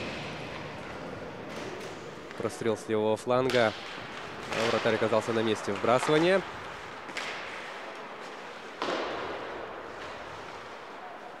Можно отметить то, что в обоих командах играют игроки, представители нашей школы.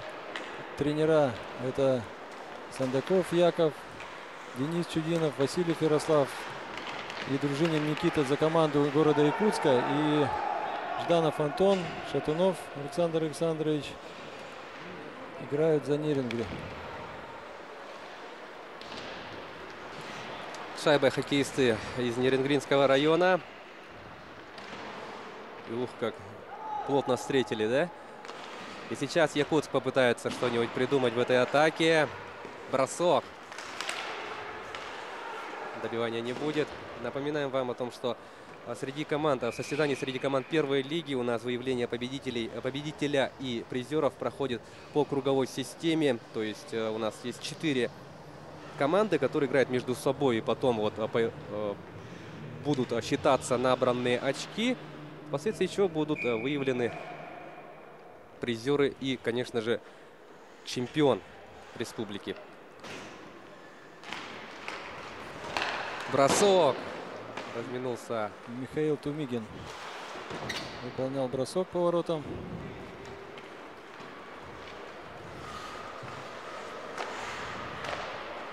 Я думаю, все уже поняли, но на всякий случай, я думаю, стоит отметить то, что команда Нерюнгринского района играет вот в белых свитерах. Ну а столичные хоккеисты вышли на лед вот в красной форме.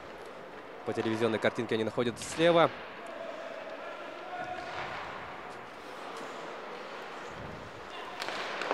Бросок мощный какой получился. Ну что ж, пока не удается столичным хоккеистам выйти из своей зоны. Массированная атака нерюнгринцев наконец-то вроде бы закончилась. Но нет, сейчас будет идти атака правым флангом. Нет, первый на шайбе игрок Якутска Руслан Исхаков. Так, шайба у нерюнгринской команды. Замена по ходу игры в обоих командах.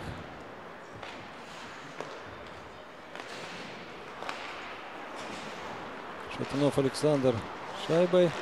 Перехват. Дружинин Никита выходит, обыгрывает одного игрока. Теряет шайбу. Да, до броска дело не дошло, но было очень опасно. Здорово движутся обе команды. Очень хороший темп игры. Бросок. Бросок в исполнении Вадима Цикунова.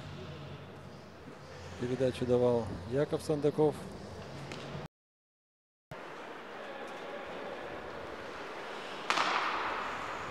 Вновь с шайбой хоккеисты команды Якутска. Атака пойдет через левый фланг. Обогнул ворота и бросок. Счет открыт, дорогие друзья. 90. Никита Дружинин открывает счет. Ну как здорово, да? Обогнул. Он прошел всю среднюю зону с шайбой. Катился и из-за ворот выдержал паузу короткую, положил вратаря и бросил точно в верхний угол ворот. Вот у нас есть возможность насладиться этим взятием ворот еще из другого ракурса. Удваивает преимущество. Обескураживающее для хоккеистов Нерюнгринского района начало. Ярослав Васильев, 17-й номер, делает счет 2-0. Ну что ж. Можно отметить то, что оба эти игрока, которые забили шайбы, и Никита Дружинин, и Васильев Ярослав, прошли школу хоккея помимо Якутска в центральных школах России. Никита закончил школу в ДЮСШ Сибирь, города Новосибирска.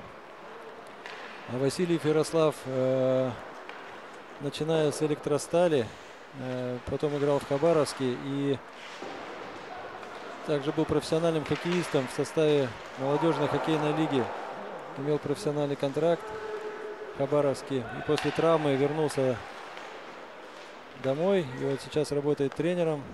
Окончил институт, Хабаровский институт физкультуры, вне игры. Ну, спортсмены с хорошей школой.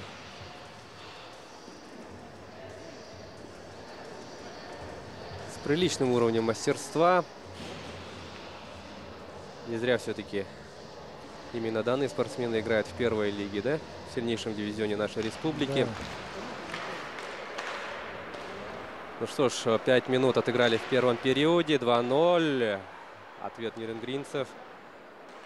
Отвели угрозу от своих ворот столичные хоккеисты и тут же побежали вперед. Посмотрим, что получится из этой атаки. Нет, захлебнулась. Да, контратака Нерюнгри. Бросок внешней стороной клюшки. Створ не получилось. Васильев Ярослав ускоряется. Хорошую скорость набрал.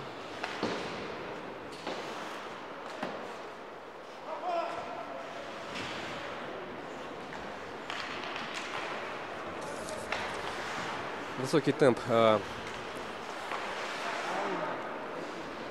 задают хоккеисты Якутска.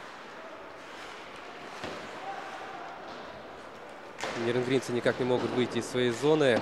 Яростная борьба у нас у бортика проходила. И сейчас вот получилось выйти. Братья Исхаковы сейчас в борьбе. Руслан Исхаков представляет город Якутск. Его брат Рафаэль играет за Нерюнгри. У обоих 5-й номер. Вот сейчас Руслан был в борьбе. Очень интересное противостояние, да, двух братьев? Да, шайба была у Каткина Игоря, номер 19. Так, Тумигин Михаил. Длинная передача на Васильева. Теряет шайбу.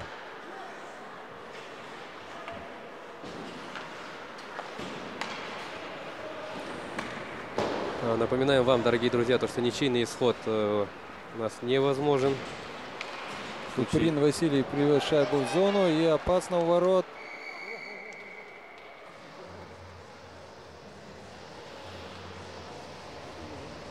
Активизировался у нас Нерюнгринский район в плане атакующих действий. Раз за разом вот организовывая опасные выпады. Бросание в зоне команды Якутска.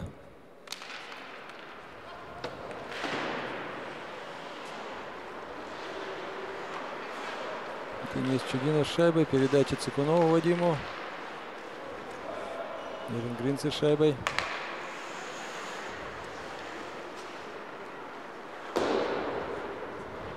Неточная передача. Проброс шайбы. Бросание в зоне команды Нерюнгринского района.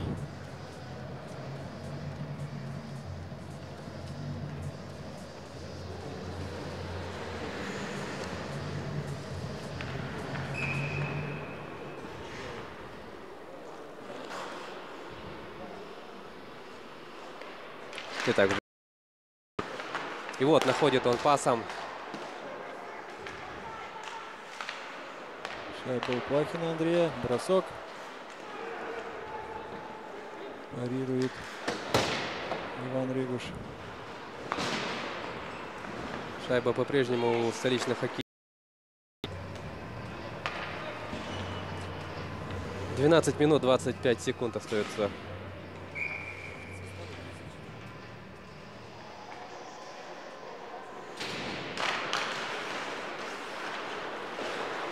Возобновлена у нас игра. Вбрасывание остается за столичными хоккеистами.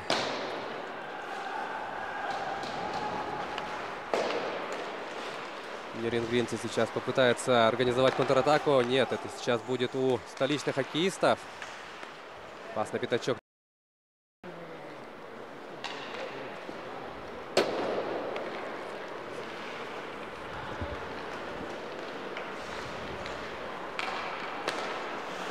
Неточная передача. Тут же в ответ последовала потеря. Сандаков Яков шайбой входит по краю.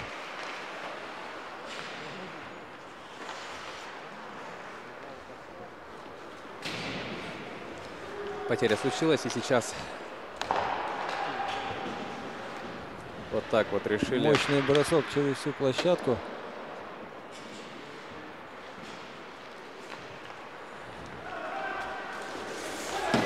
Якутск в атаке.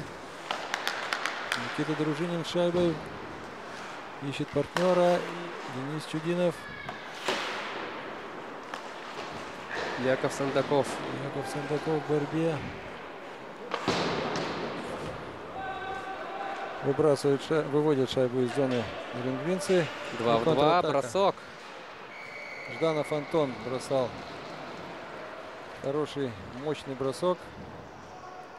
Генрих Рыданых оказался на месте.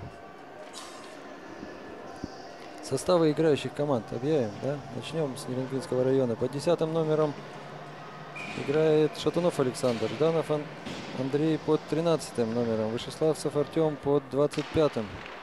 Томашевский Сергей под 8-м. Баранов Вадим под 24-м. Демченко Владимир под 15-м номером. Раменский Дмитрий номер 9. Селезнев опасно. 7-й номер. Исхаков Рафаэль 5-й номер. Каткин Игорь 19-й номер. Епаров Ренат 11-й. Соболев Вячеслав 17-й. Филимончик Владимир 21-й. Туприн Василий 22-й. Степаненко Сергей 14-й. Степаненко Александр 16-й. И вратарь команды Регуш Иван 20-й номер. Ну и после этой атаки мы пробежимся быстренько по составу хозяев площадки. Итак, сборная команда Якутска. 20-й Генрих Рыданных, 1-й Дмитрий Макаров, 5-й Руслан Исхаков, 58-й Эдуард Дроздов, 56-й Никита Невидомский, 15-й Андрей Плахин, 17-й Ярослав Васильев, 75-й Михаил Тумигин, 12-й Сергей Третьяков, 90-й Никита Дружинин, 14-й Яков Сандаков, 19-й номер Денис Чудинов, 44-й Вадим Цикунов и 16-й номер Дмитрий Ефремов, главный тренер команды Константин Михайлович Фаткулин.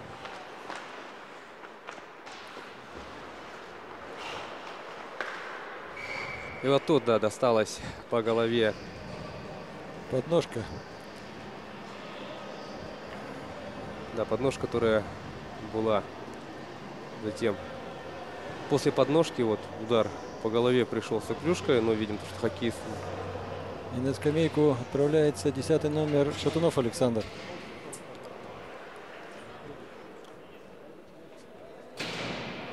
Да, Нерюнгринский район сейчас будет играть в меньшинстве. Шайба у Дружинина Никиты.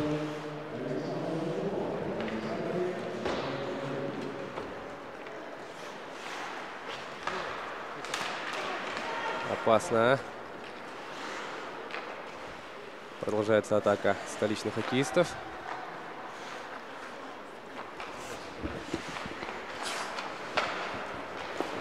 И вот можно, да, третью шайбу проводят столичные хоккеисты, а именно Денис Чудинов отличился в этом эпизоде.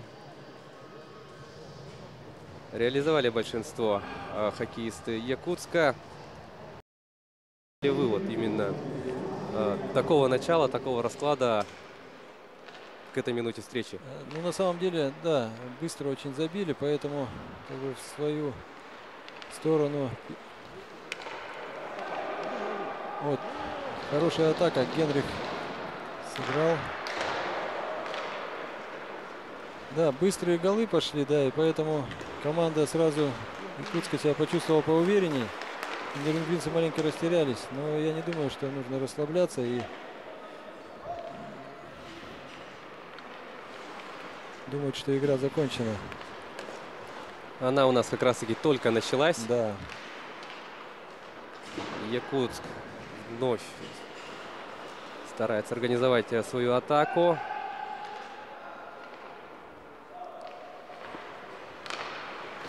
Василий Ярослав шайбой. Ярослав. Не получилось. Тут опасно может получиться. Мигин Михаил бросает еще раз.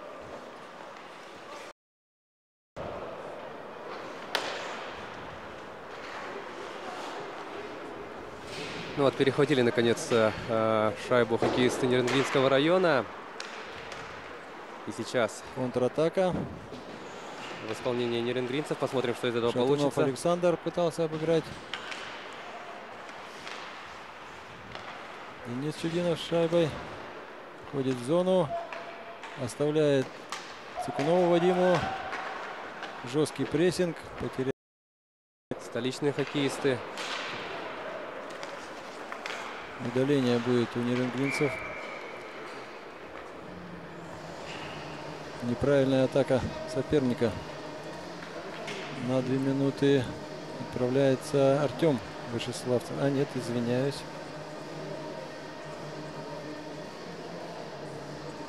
Повтор будет или нет? Недоумевает капитан нерюнгринской команды. Судейская коллегия, видимо, решила то, что вот именно Александр разводил руками с удивленным лицом. Нарушал это правило действительно не он.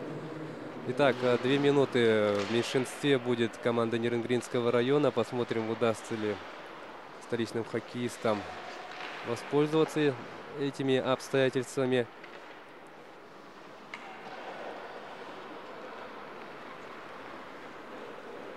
Идет вперед команда столичных хоккеистов. Атака захлебнулась, но нет, подбор за хоккеистами команды Якутска. Бросок. Будет добивание. Есть добивание. Но видим то, что вратарь нерюнгринцев на месте и действует уверенно.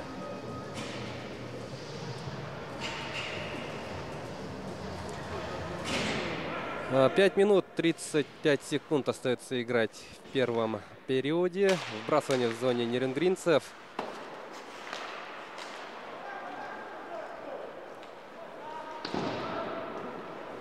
Напоминаем вам, дорогие друзья, то, что у нас Победитель чемпионата республики будет выявлен по итогам турнира по круговой системе. Для хоккеистов Якутска, так и для игроков Нерюнгринской команды это у нас для них первая игра в чемпионате. И для обоих коллективов, конечно же, очень важно начать турнир с победы.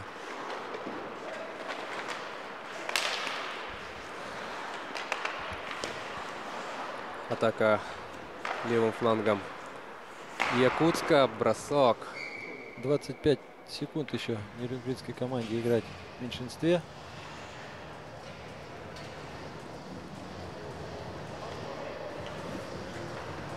Смена проходит у обеих команд. На ваших телеэкранах Дружинин.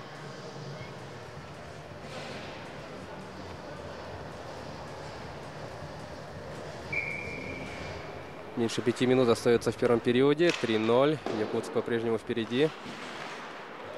Ошибка защитника ошибка. И Каткин Игорь. Хладнокровно. Нет, извиняюсь. Реализован этот выход 1 на 1. Томашевский Сергей это был, 8-й номер. Сергей Томашевский принимает поздравления.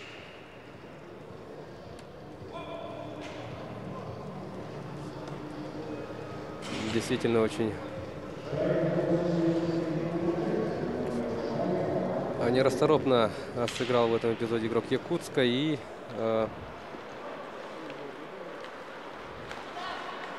последствия не заставили себя долго ждать. 1-3. За 4,5 минуты до конца первого периода Нерюнгри отыгрывает одну шайбу. Передача на Тимигина Михаила. И в падении. Бросок не получился, да. Падение. Выполнял бросок.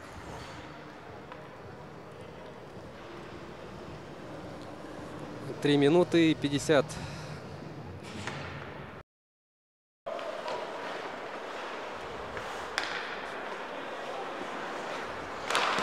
Мощный бросок с пятачка.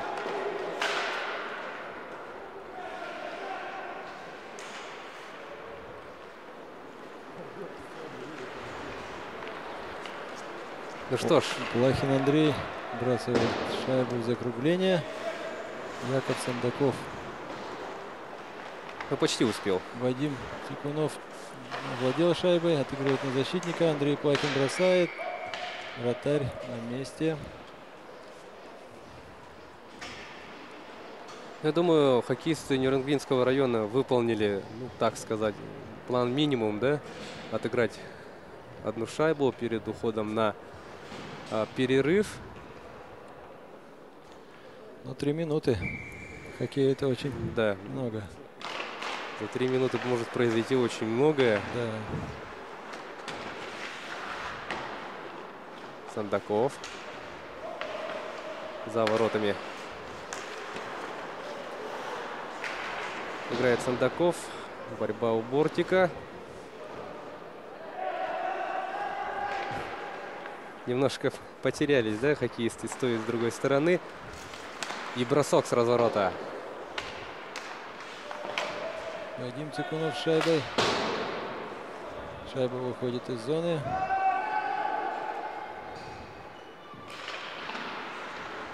Андрей Плахин с шайбой. Денис Чудинов. Звучит свисток. Атака игрока, не владеющего шайбой, да, по всей видимости, была, судя по жесту арбитра. Блокировка. На скамейку отправился Иван Селезнев, номер 7. И команда Нерюнгринского района вновь остается в меньшинстве. 2 минуты штрафного времени и 2 минуты 34 секунды до конца первого периода. Вбрасывание остается за хоккеистами Якутска. Потеря. Юв как технично сыграл в этом эпизоде хоккеист Нерюнгринского района. Передача, правда, получилась неточной.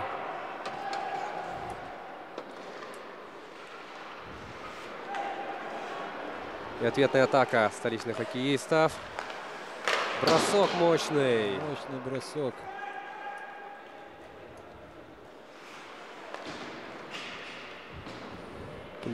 Прессингуют хоккеисты Якутска. 1,5 минуты остается играть в меньшинстве нюрнбергцам. Сейчас попытаются они что-нибудь придумать в этой атаке. Бросок. Каткин Игорь. Шайба у Тумигина Михаила. Входят в зону. Потеря. И вот по центру есть свободный игрок. Будет бросок. Генрих на месте. Андрей Жданов мог сократить отставание в этом эпизоде до минимума.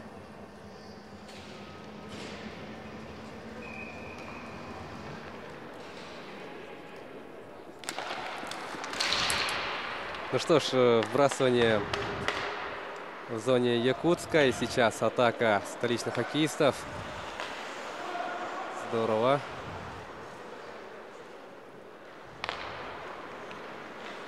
Минута 16 остается в первом периоде. И через 35 секунд Нерюнгри будет в полном составе. Чудинов. Неточная передача.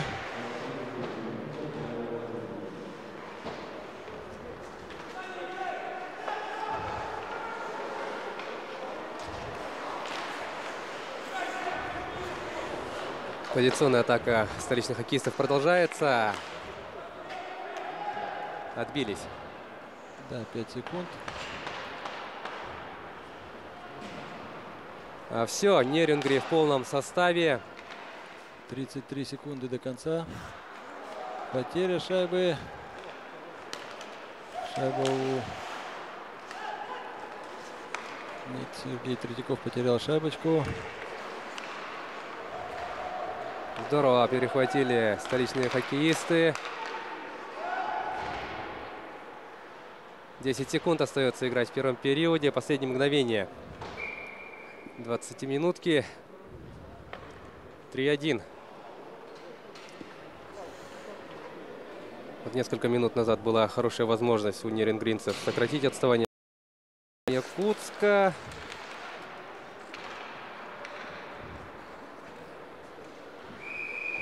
Ну и заканчивается первый период со счетом 3-1. Обеспечили себе комфортное преимущество столичные хоккеисты в 3 шайбы. В том числе отличился, конечно же, Чудинов, который вот сейчас на ваших телеэкранах. Нерюнгри. Вот давайте сейчас в замедленном действии посмотрим, как же команды обменивались атаками. Это гол Чудинова. Здорово ворвался. 15 минут.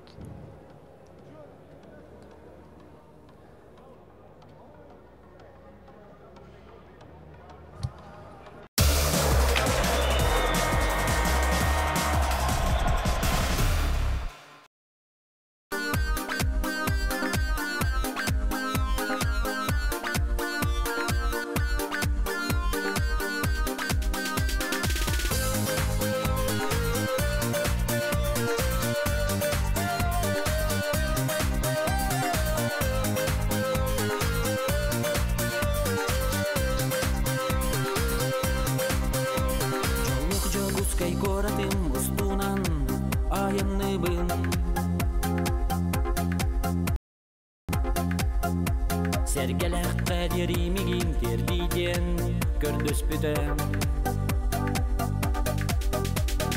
Kiyak eti bitti en bihi kulgas kemge Korapın sandar hay Wantarın bistarigar Serkilenen körörün Niçerden uların Narın tılağırı Tuhanı dolororo O ayı tangaray İttegay kördü höbbün Nösö sadar birde Görünler günini Dılbıtan matamın Kıyan kepsep pedakpin Ol kere kıstan Adını yıppadakpın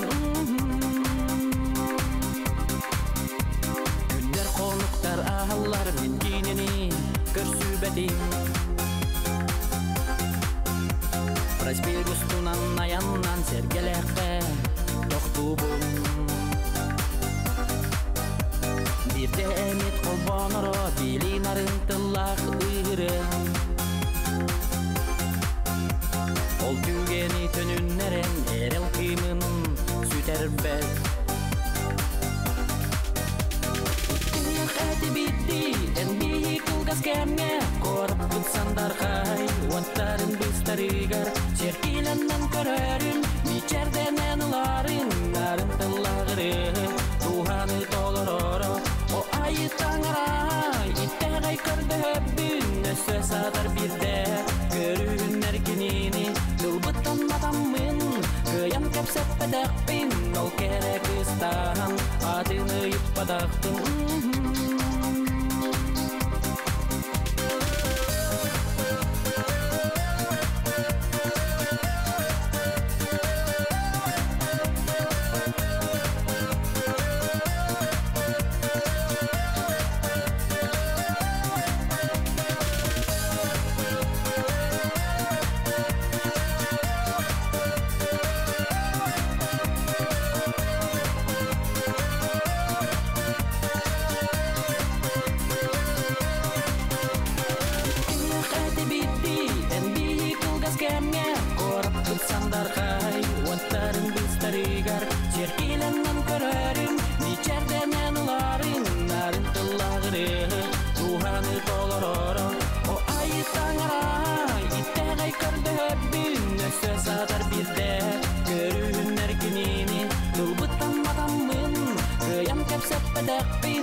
Sallan gelir gemiger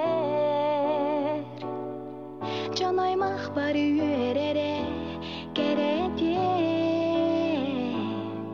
Çağılhay gümrük gülen içerdire Görülək tügen ümitün beliyeden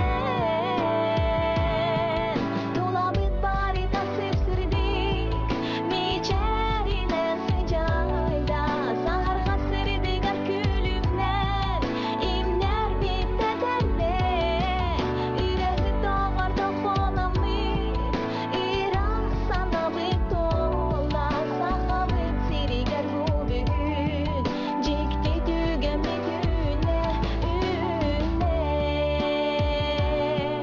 Cikti tügen bir güne üne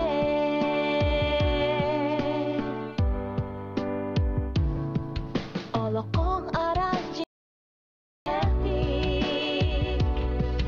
Sarsını günü görsühe Hamabın Tulamit var İran sana bir tola Sahavıt siriger bu bugün Cikti tügen bir güne üne Cikti tügen bir güne üne Cikti tügen üne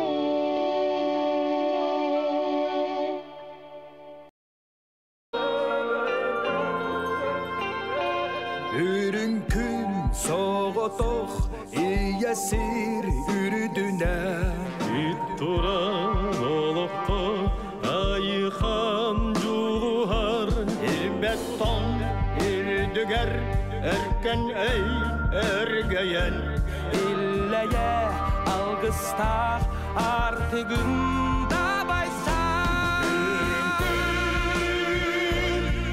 Anlıgar Üyesaz Tuğarı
сугунур сулусту чагылан алмастас күлүмнү тутарга аярга кескили түстүрген Ток соғып мана олонға толуга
Күн аспыт темпі бар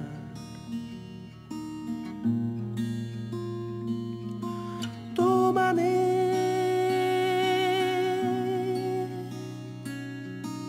көтүтен Усту будың ән Туманга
Әнмеға кәлерген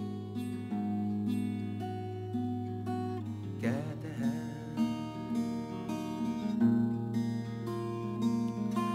Қалбыдым әнірә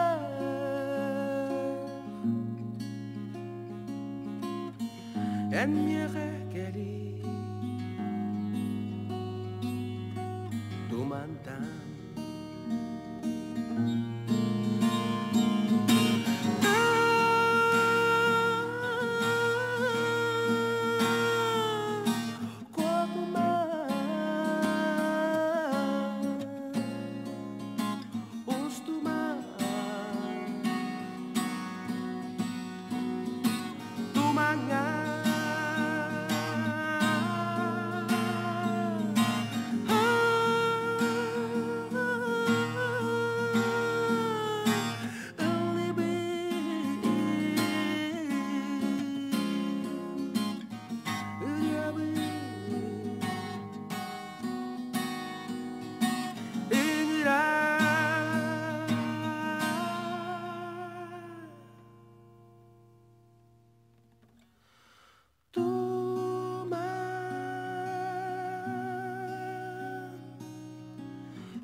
Мы возвращаемся на арену Ледового дворца Элейбатор. У нас продолжается встреча между сборными Якутска и Нерюнгринского районов. По итогам первого периода счет у нас 3-1 в пользу столичных хоккеистов.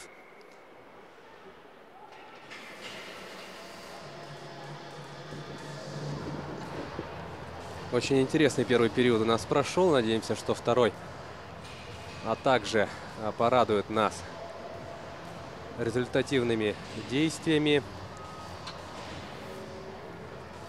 С вами эту встречу будут смотреть Вася Сергеев и Владимир Тагирович Хисамуддинов.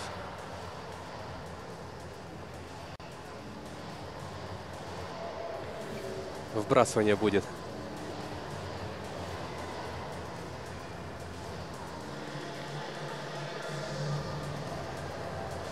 В зоне нерюнгринской команды. Напоминаем вам о том, что победитель и призер чемпионата у нас выявляются, победители и призеры выявляются по итогам турнира по круговой системе. В данный момент, ну так скажем, лидером, да, является Мирнинская команда. Она уже свой матч сыграла, победила команду Якбор. В ее активе 3 очка, у Якбора соответственно 0. Ну и сейчас Якутск в этой встрече ближе к тому, чтобы записать в свой актив первые 3 очка. Для Нерюнгри и для Якутска данная встреча является первой в рамках этого чемпионата. Вне игры. Ну, идет равная игра. Перевеса пока нет в этом периоде. Ни в ту, ни в другую сторону.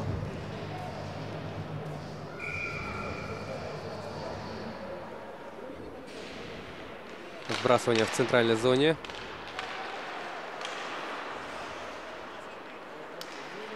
Дроздов Эдик активно играет.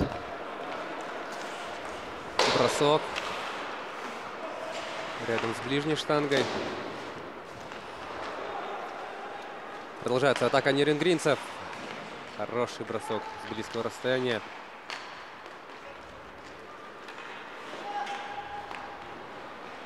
Посмотрим, чем ответит Якутск.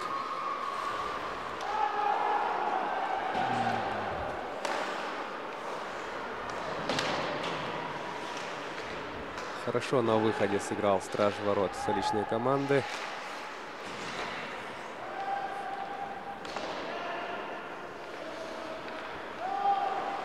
Ну, если говорить о системе распределения очков, то у нас победа в основное время оценивается в 3 очка. Победа в овертайме даст победителям 2 очка. Поражение в овертайме 1 очко.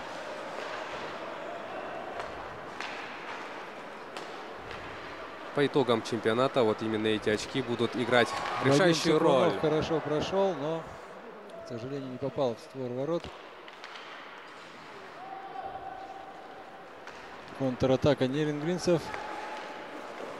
Успевает к шайбе Плахин. И вот выход.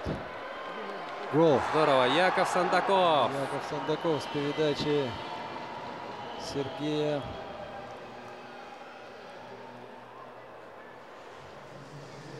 Сергея Третьякова. Забивает 4-ю шайбу столичных хоккеистов. Ну там выход был-то 3 в 1, да? 3 в 1. Да.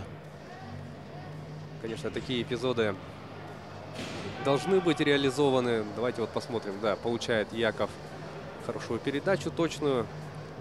И в угол отправляет точно.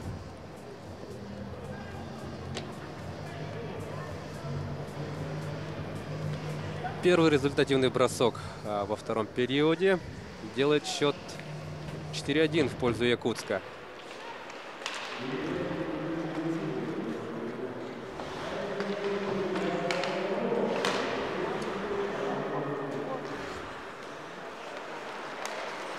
Опасно. Плахин Андрей на перехвате сыграл. Цыгунов Вадим. Шайба у Дружинина. Передача на Сандакова. Чудинов выбрасывает в зону. Проброс шайбы. Вбрасывание в зоне команды Якутска. Игроки устали, но во время проброса запрещено меняться обороняющейся команде. Набрасывание Дружинин, Шатунов. Шайба у Чудинова. Сандаков. Перехват. Баранов. Шайбой. Шайба у Чудинова. Не получается выбросить. Неточная передача. По ходу смена в обоих командах проходит. Вадим Баранов. Дал спокойно поменяться и своим, и чужим. Васильев, Ярослав. Бросок. Вот со второй попытки хоккеисты Нерюнгринского района отбрасывают шайбу от своих ворот.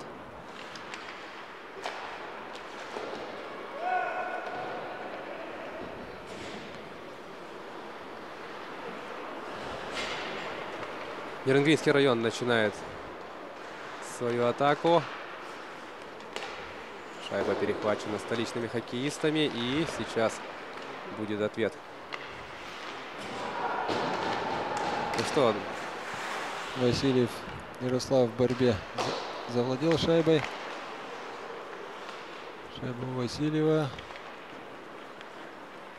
Раскатываются игроки. Длинная передача на Третьякова. Бросок выше ворот. Мощнейший бросок последовал.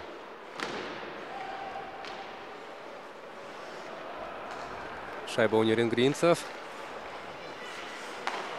Хорошая передача.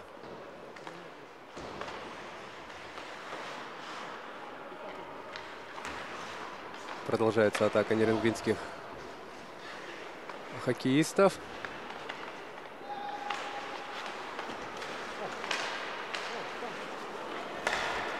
На подборе никого не оказалось. Сейчас можно было убежать в контратаку, но нет. Шайба остается у нерюнгринцев.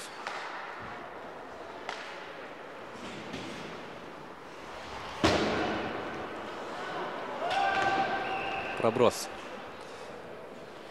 Ну что ж, 5 минут отыграли во втором периоде. Видели мы одно взятие ворот. Сейчас будет вбрасывание в зоне столичной команды.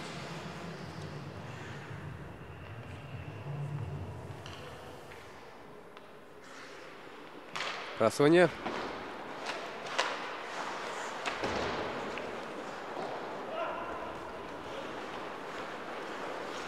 Игроки заметно устали и нет возможности замениться. Да, действительно снизился темп общей игры. Так, Михаил Тумигин, Никита Дружинин.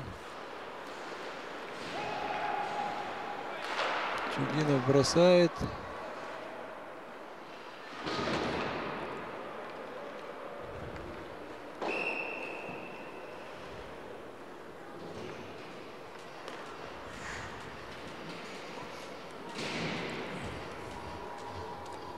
Вбрасывание будет в зоне нерюнгринской сборной.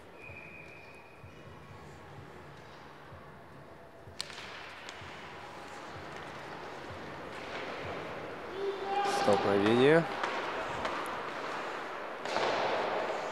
На Сандакова адресовалась эта передача.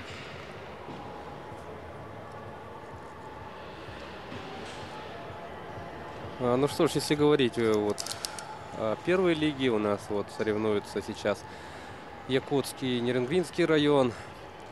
Помимо этих команд, в сильнейшем дивизионе у нас выступает коллектив из Мирнинского района и команда Якбор, которые играли ранее. Данная встреча завершилась со счетом 12-3 в пользу мирнинских хоккеистов. И вот у нас вторая встреча первой лиги.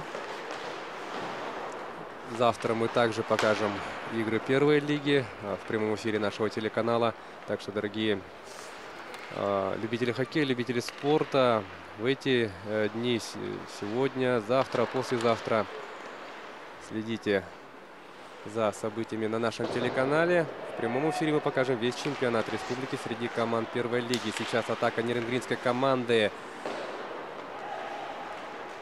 Хорошая могла получиться, но, как мы видим, оборонительные действия Якутска не поддаются сомнению. Через бортик 2 раза играют столичные хоккеисты. Чудинов.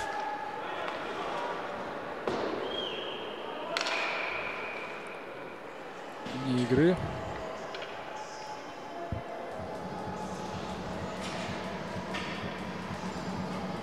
Михаил Тумигин на экране. Михаил тоже имел опыт профессиональной карьеры. Он выступал в высшей хоккейной лиге за команду Красноярские Рыси.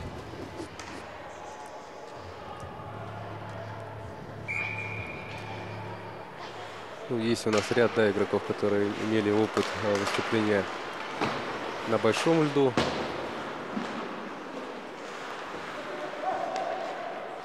Яростная борьба, после которой сейчас Якутск идет в атаку.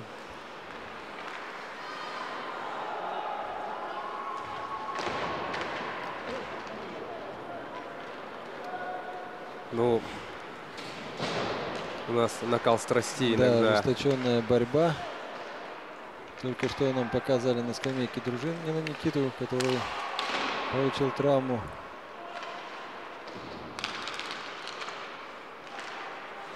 Продолжается атака столичных хоккеистов. Передача вдоль ворот. Удара не было.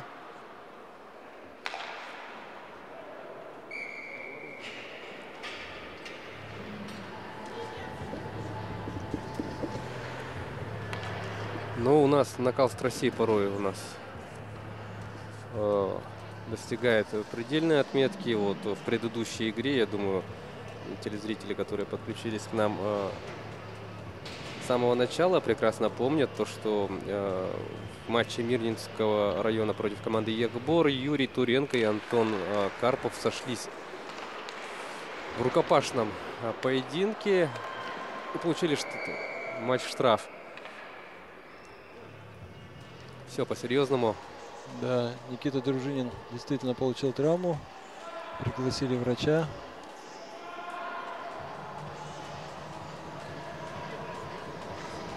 Мы пожелаем здоровья Дружинину. Надеемся, что все обойдется.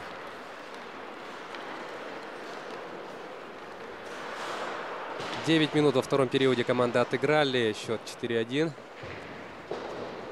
Борьба у бортика. Завладели шайбой хоккеисты Якутска.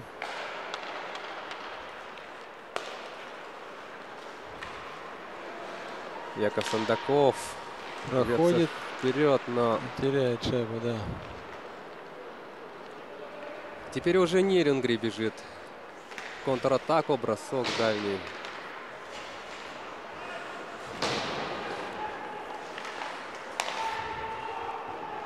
Не дошла шайба до Ивана Селезнева.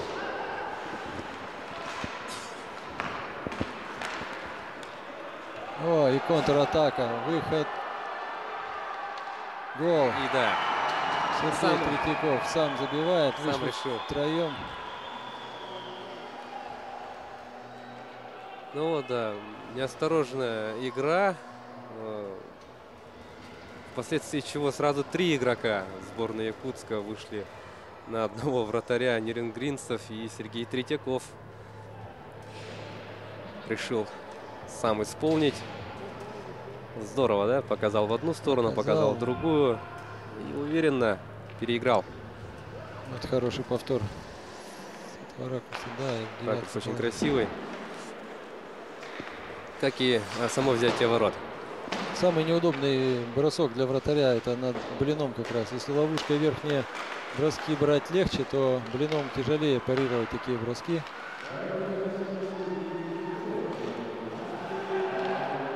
И вот еще момент. Нет, на подборе никого не оказалось. Ну что ж, 5-1. Удаление команде Нерюнгринского района. На скамейку садится за опасную игру высоко поднятая клюшка номер 24 Баранов Вадим. Да, Вадим Баранов удаляется на скамейку штрафников. И таким образом последующие 2 минуты Нерюнгринская сборная проведет в меньшинстве. Ну, правилами в хоккее не разрешено играть с высоко поднятой клюшкой. Как раз таки это случилось в данном эпизоде. Сейчас момент у хоккеистов Якутска. Бросок. Третьяков Сергей с передачи Васильева Ярослава забивает в одно касание жестким броском. Команда Нерюнгри играет в полном составе.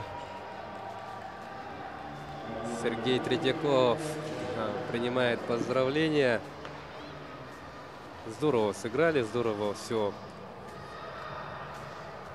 организовали в этом эпизоде столичные хоккеисты. Ну да, тут ближний верхний угол.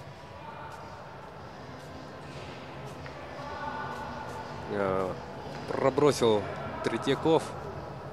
И вот видим, как радуется 12-й номер столичной команды.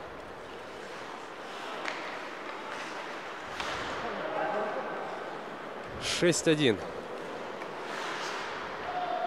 Продолжает увеличивать преимущество в счете команда города Якутска. Ну а Нерюнгринский район пока что вот отличился только 1 раз. Удаление в команде Якутска. На скамейку отправляют Якова Сандакова, номер 14. Хочется отметить, что за команду города Якутска играют 2 представителя Нерюнгринского района, уроженцы Нерюнгринского района. Ну вот, переехали по работе в Якутск и сейчас играют за Якутск. Это у нас Плахин Андрей и Исхаков Руслан. Очень интересно, наблюдаются ли у них какие-то двоякие вот чувства, эмоции, да, в этой игре. Но я думаю, уверен, что ребята уж раз вышли в свитере сборной Якутска, то никаких лишних мыслей. Да, ну хоккей есть хоккей. Да.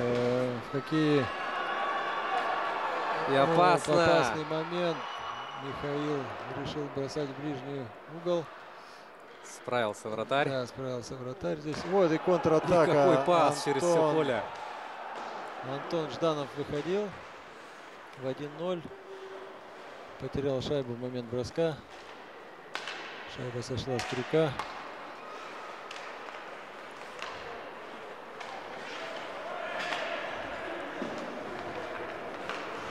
Минута остается играть в меньшинстве команде Якутска.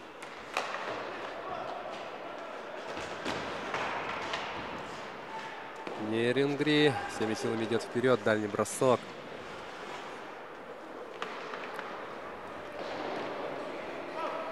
— 45 секунд играть в меньшинстве. Нерюнгринцы спешат. 8-й номер Томашевский Сергей бросал поворотом. Опять шайбу у Сергея. Бросок.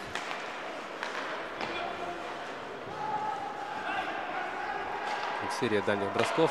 И сейчас. Хорошая передача. Сергей вышел. Бросает. Гол. Третьяков Сергей. В очередной раз отличается. Да, у него сегодня уже хит-трик. 3-ю шайбу он забивает. И команда Якутска забивает в меньшинстве. Сергей Третьяков здорово выбежал 1 на 1. И вот мы видим, как грамотно он прикрывает шайбу корпусом, спиной. Здорово подготовил этот бросок и очень хладнокровно исполнил. Ну что ж, преимущество команды Якутска становится очень даже серьезным. 7-1. 7 секунд играть в меньшинстве.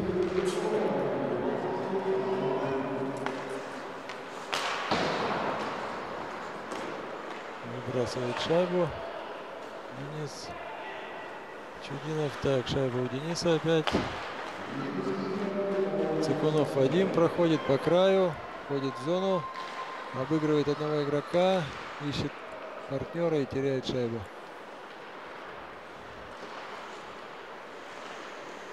Нерюнгринская команда начинает позиционную атаку. Неточная передача. Сандаков.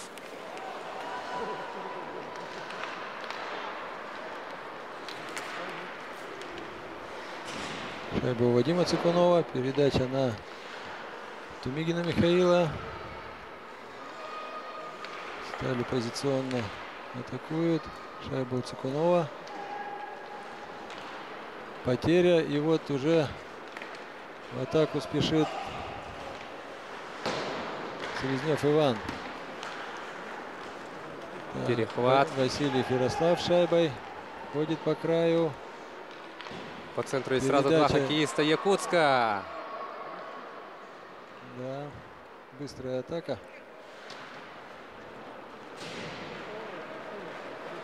Шатунов Александр выходит, бросает и забивает шайбу в ворота. Сокращает отставание капитан нерюнгринской команды. Вторая шайба в активе у нерюнгринцев. Александр Шатунов реализовал этот выход 1 на 1.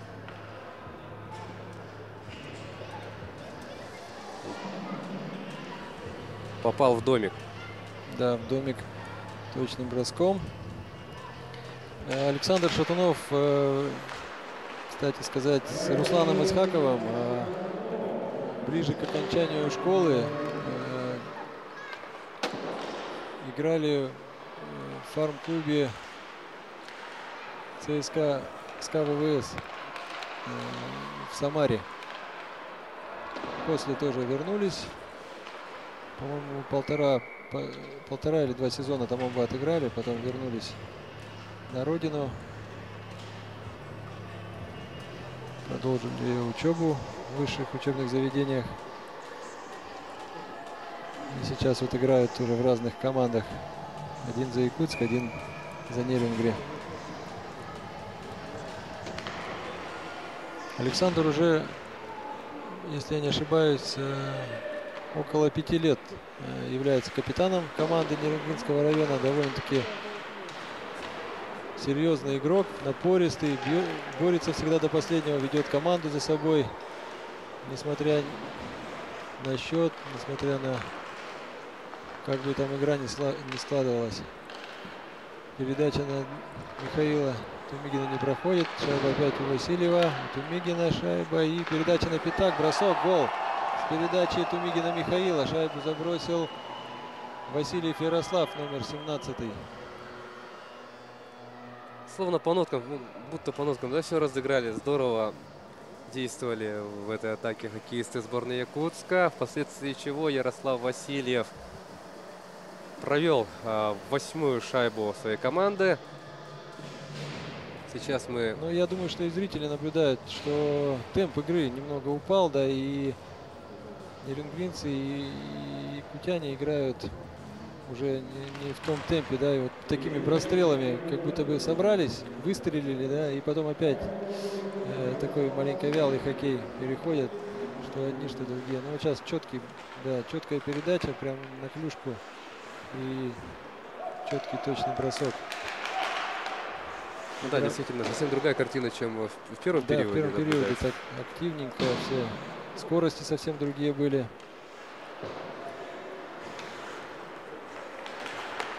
И вот команда Нерюнгри не смогла ничего добиться в этой атаке. Падение, но все равно. Да. Это Вадим Цикунов был, да? 77-й номер. Все-таки смог, да, после падения провести бросок.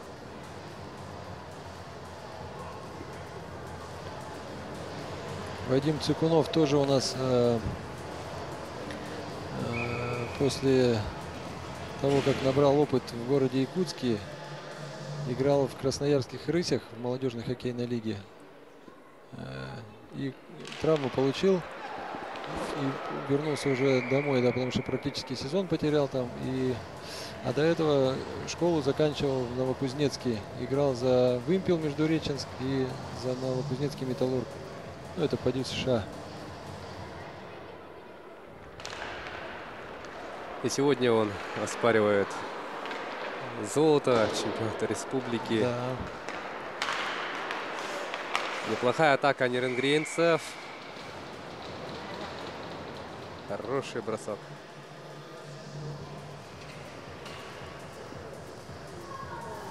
Получился, но Генрих Рыданных без проблем отвел угрозу. 3 минуты 33 секунды остается играть во втором периоде. Также можно отметить то, что вот если в Мирном в основном приезжие игроки играют, да, за команду Мирнинского района, то вот в команде Нерюнгри и в команде Якутска все доморощенные, все уроженцы республики, нерюнгринцы с Нерюнгри, якутяне с Якутска. И это радует, что уровень хоккея на таком уровне уже у нас в республике. Ну, то есть, по логике вещей, да, Нерюнгринский район представляют игроки.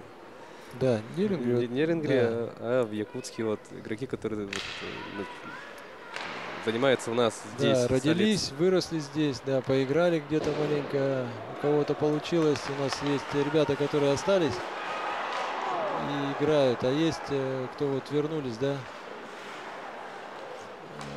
Сейчас уроженцы города Якутска Артем Подшиндялов играет в московской команде «Спартак» континентальной хоккейной лиги. Кузьменко Андрей играет в ЦСКА, хотя он совсем юным уехал. Вот гол. Рафаэль Исхаков забивает свою первую шайбу на чемпионате. Да, Рафаэль Исхаков проводит третью шайбу своей команды. Мне хотелось бы отметить, да, то, что когда вот шла атака Якутска, да, и была потеря, вот, Генрих Рыданных сигнализировал о том, что получил он какое-то повреждение. Он поднимал руку и находился на льду. Да, вот видно на повторе, он пытался, да, сигнализировать о том, что... Чуть-чуть, если бы раньше было, мы бы увидели, что случилось, да? Да. Он встать не может, да, действительно. А потом вот он то, что увидел, то, что сокомандники потеряли шайбу, и пришлось ему, конечно же, вставать и продолжать, да, игру. Не знаю, сказалось ли это, во всяком случае, это имело место быть.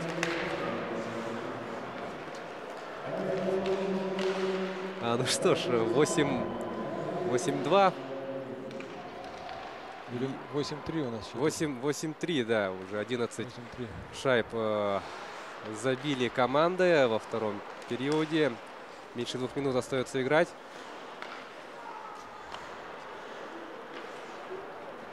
Длинная точная передача. Сандаков, бросок. Яков Сандаков бросает. Иван Регуш парирует бросок.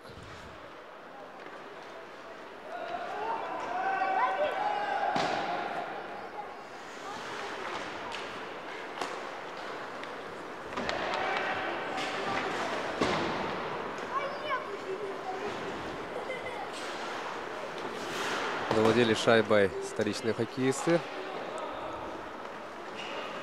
Чудинов.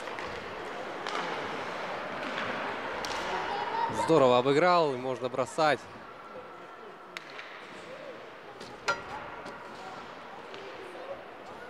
И ответ нерингринцев.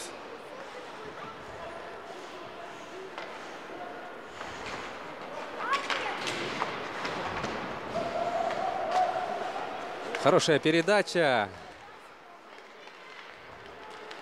Якут сейчас побежит вперед. Третьяков, передача и Денис Чудинов. Так, ворота сдвинуты. Томашевский Сергей в борьбе. Зрелищный такой эпизод получился, да? Тут... Вот я вот чуть ранее говорил, что прострелами такими играют, как силы появляются, нерингринцы атакуют. Раз, всплеск энергии, Якутск побежал вперед. Ну, то есть эпизодами игра у да, нас взрывается. Взрывается, да. Ну вот усталость, мне кажется, сказывается уже к концу второго. Такой. Да, хороший. Вот опять атака. Остается уже считанные секунды.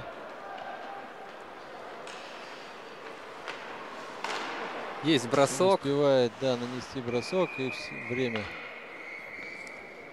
Да, подходит к концу у нас второй период.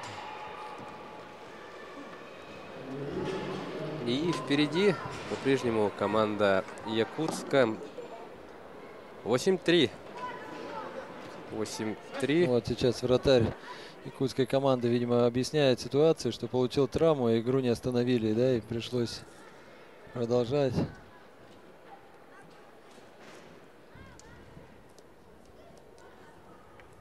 Ну, объяснил свою точку зрения, да, наверное, Генрих Рыданных. Но игра, во всяком случае, тогда не была остановлена. И, как мы прекрасно помним, закончилось это взятием ворот.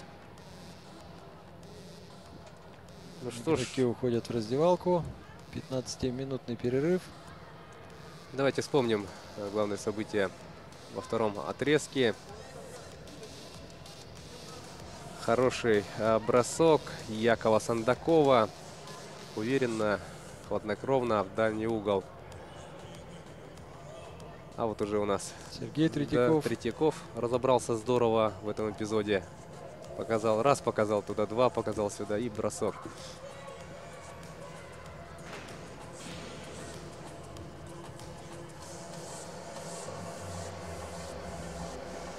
И тут мощный бросок, да, в ближний угол. То же самое, по-моему, Третьяков исполнил, да? Да, я тоже помню. Да, Сергей Третьяков. Это в следующей смене буквально было. Вторую шайбу забивает. И вот Сандак. Нет, это тоже Третьяков. Это тоже Третьяков. Да. Это уже третья его шайба. Это Денис Чудинов. Вот Третьяков протаскивает. И такое вот празднование, да, веселое, да, получилось. И вот сейчас мы увидим вот бросок Шатунова Александра. Это вторая шайба была, да? По счету. Ровно в домик в этом эпизоде Шатунов попал.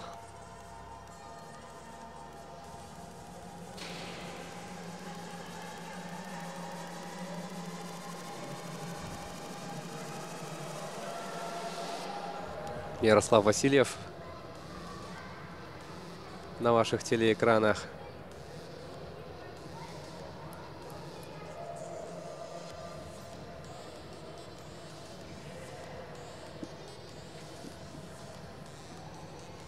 Ну и у нас итоги второго периода таковы: 3-8. Впереди команда Якутска. Мы увидимся после 15-минутного перерыва и приступим к просмотру третьего периода. Так что, дорогие друзья, не переключайтесь.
Здравствуйте.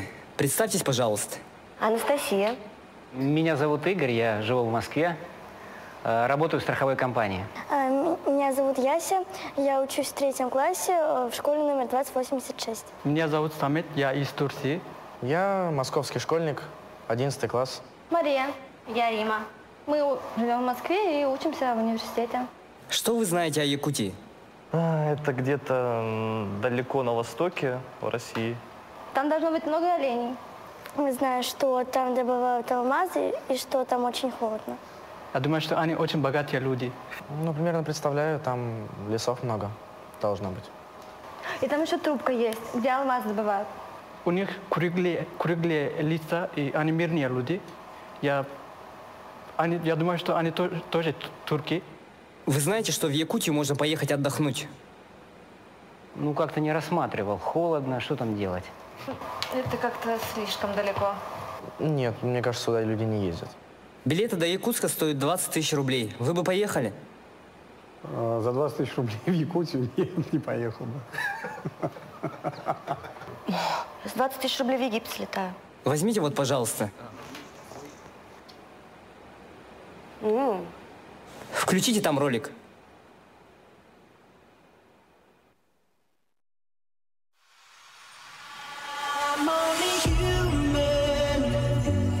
What can I do? 'Cause I feel the fusion when I'm there with you. We're all chemicals, we are. We're all chemicals, we are.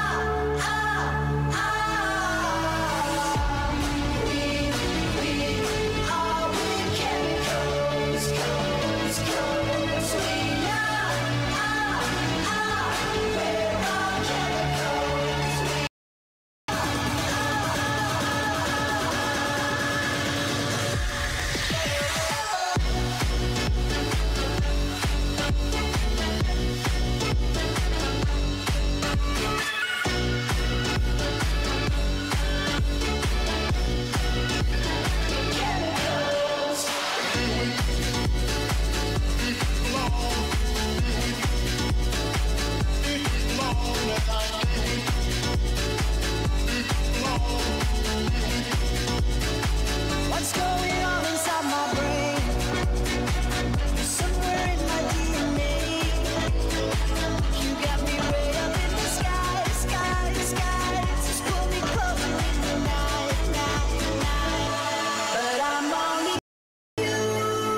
Мы снова возвращаемся на арену Ледового дворца Лейботур, чтобы посмотреть третий период матча между сборными командами Якутска и Нерюнгринского районов. По итогам двух периодов у нас впереди столичная команда. Со счетом 3-8 она ведет в данный момент. И сейчас нас с вами ждет третий отрезок игры. И мы уверены, что третья 20-минутка нам подарит столько же незабываемых и ярких моментов. У микрофона для вас в прямом эфире работает Василий Сергеев и директор Республиканской специализированной детско-юношеской спортивной школы по хоккею Владимир Тагирович Хисамудинов. Ну что ж, Владимир Тагирович, у нас результат пока что 3-8 в пользу столичных хоккеистов. Если говорить о двух периодах, все ли у нас происходит по логике вещей, по вашей неожиданности, да? И поэтому рано что-то говорить не стоит, думаю. Игра не закончена, только после игры можно подводить конечный результат. Вот, в общем. Ну, а так, в принципе, конечно, по счету сказать, да, как будто бы игра сыграна, да, но мне кажется, не нужно на это надеяться. Ну, а по вашему мнению, вот счет 3-8 отражает ли происходящее на льду?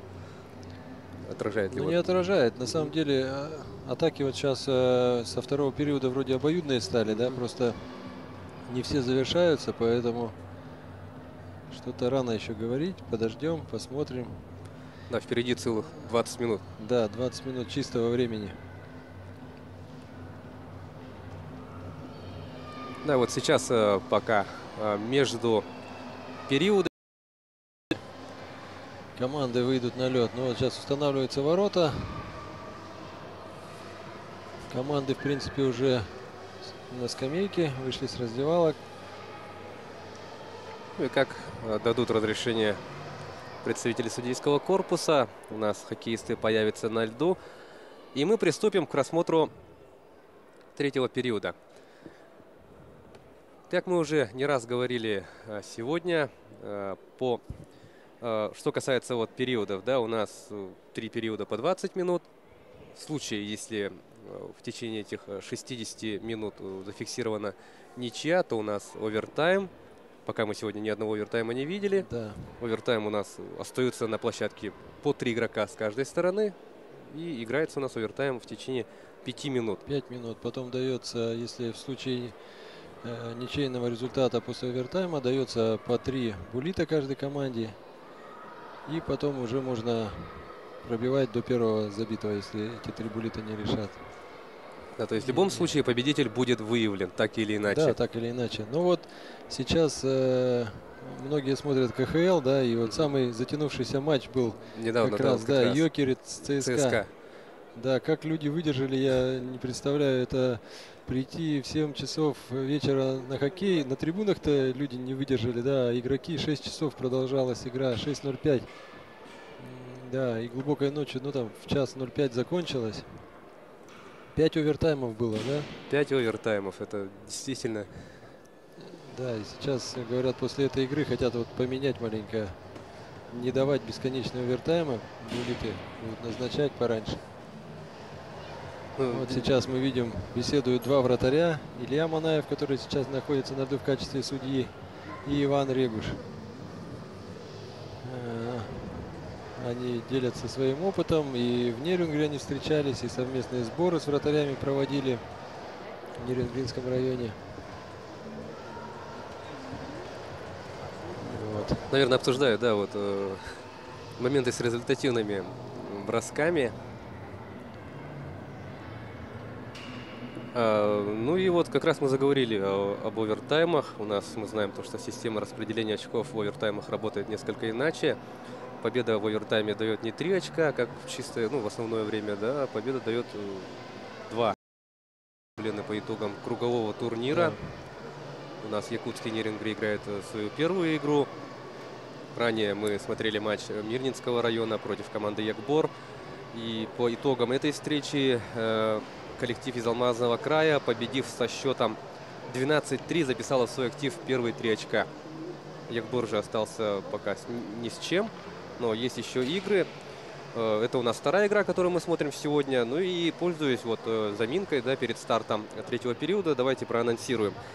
Завтра, 7 апреля, мы покажем в прямом эфире на нашем телеканале также две игры. Завтра в 12:30 начнем с матча Ниренгринского района против Мирнинского района. Это в 12:30, которых вот продолжается. Да, единственное, что не радует, то, что у нас сейчас 15-й раз проходит чемпионат республики, да, это вот в новой истории Ленска не приехала, хотя они вот так активно начали участвовать в соревнованиях со спартакиады с прошлой. Хороший крытый корт построили. Хоккеисты обязательно будут присутствовать. Ну а сейчас все наше внимание, конечно же, фокусируется на льду. Город Якутск, Ниренгринский район, 8-3, третий период. Поехали. В очень высоком темпе, который диктовался с обеих сторон.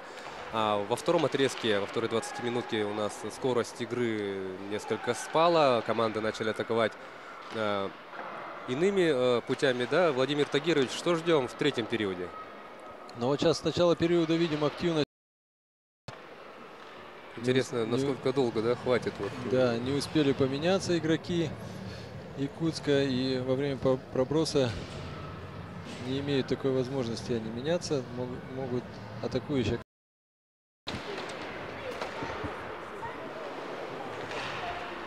И сейчас в контратаку идет команда Якутска, и бросок. Не дали бросить.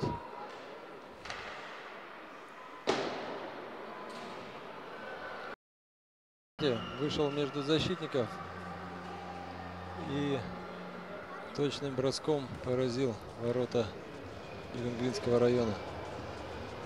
Поздравления принимает нападающий команды Якутска. Посмотрим на повторе. Здорово. Все очень четко. Передача на Цикунова Вадима. Вадим вышел и... Здорово разыграли, но... Вообще, да, хорошо разыграли, но вратарь очень хороший у ниренгринцев.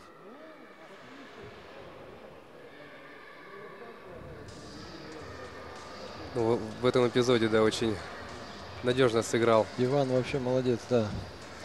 Хорошая реакция, хорошая техника.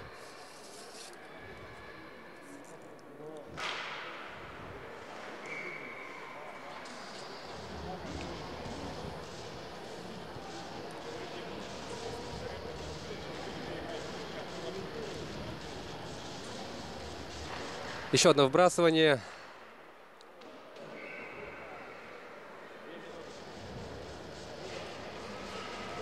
Пределы с площадки покинула шайба.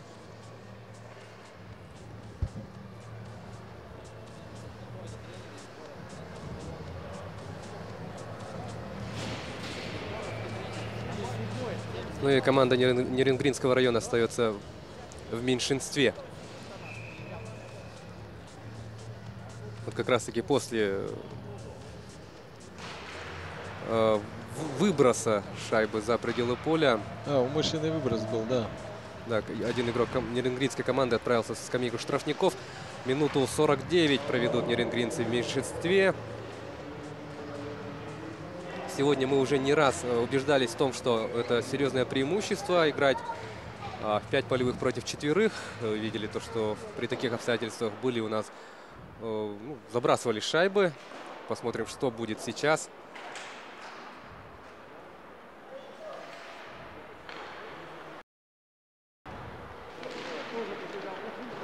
Вот сейчас он шайбой. Начинает атаку. Шайба у Якова Сандакова. Ход в зону. В исполнении Дениса Чудинова. Да, здорово эту комбинацию разыграли хоккеисты Якутска. 33 секунды остается играть в меньшинстве. В районе пятачка маячит Дружинин. И поправляет. Вот, да. С передачи Никита. Да, бросок последовал в его сторону, и как мастерски он почувствовал, да? Изменил траекторию чуть-чуть. И закрывал обзор вратарю.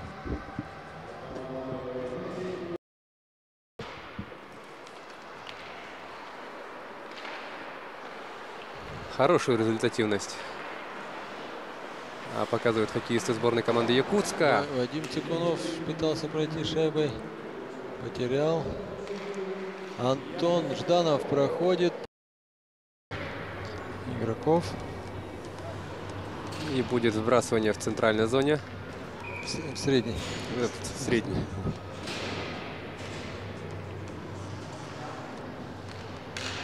Сбрасывание остается за хоккеистами Якутска. Казалось бы, но видим то, что шайба сейчас у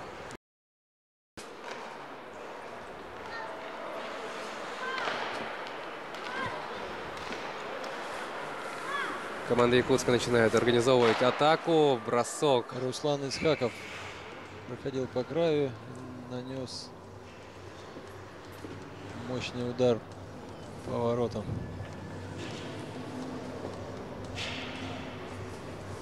Ну и Иван Регуш без проблем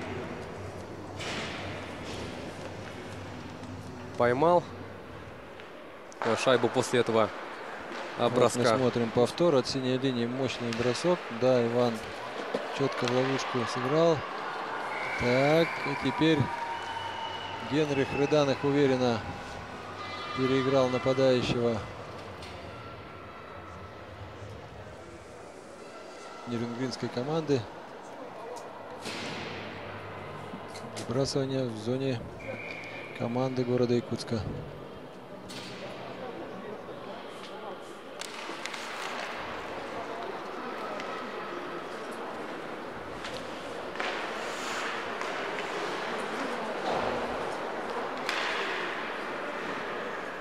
Потеря. Шайбу контролируют столичные хоккеисты. Не проходит передача Сандакову. Так, и второй раз не проходит. Ошибка какая. Цикунов И сейчас выходит. Неточная передача. Шайба у Чудинова. там Сандакова уронили на пятачке. Судьи этот эпизод оставили без внимания. Сейчас Нерингри убегает в контратаку. Здорово, в последний момент подстраховал. Шайба Плохина.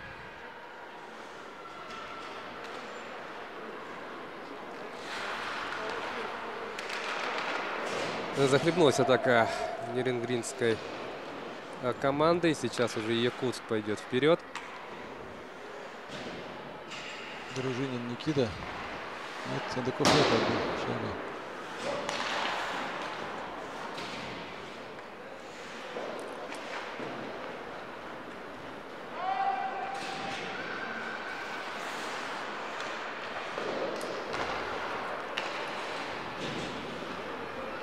Итак, шайба у Сергея Третьякова. Пытается пройти. Дает передачу Василию Волосову. Шайба у Никиты Неведомского. Здорово на пятачок. Да, отдает на пятачок. И Сергей Третьяков переправлял шайбу в ворота. Но надежно играет Иван Регуш.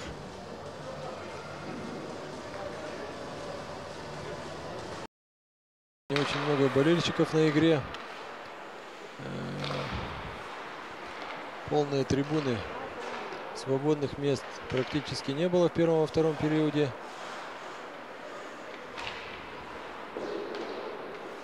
Ну, любителей хоккея в Якутске очень много. И вживую некоторые не видели мужского хоккея такого уровня. Да, здесь вот наблюдают как раз, когда такие сильнейшие команды играют. Нерингри. Ну и сам факт, да, противостояния Якутска и Нерингри, это всегда очень интересно в любом виде спорта. Да. И команды.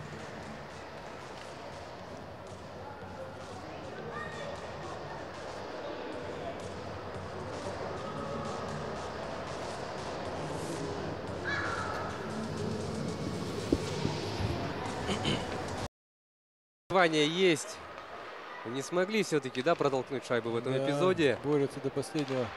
Еще бросок. Потерял клюшку вратарь команды Якутска. Получилось у Никита Дружинин с шайбой. Выйти из своей зоны. В зону. Так, и контратака нерюнгринцев. Ну что, 1 в 1. Есть помощь. Бросок. Проходил это Артем Вышеславцев был.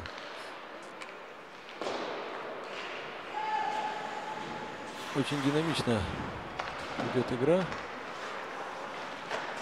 Бросок. Ну, заметно оживилась игра. Да. Денис Чудинов с шайбой. Рафаэль Исхаков активно атакует. Передача.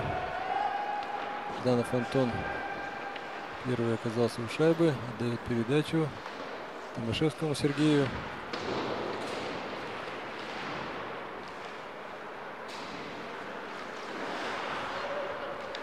Шайба у Томашевского. Опасно. Бросок Демченко Владимира.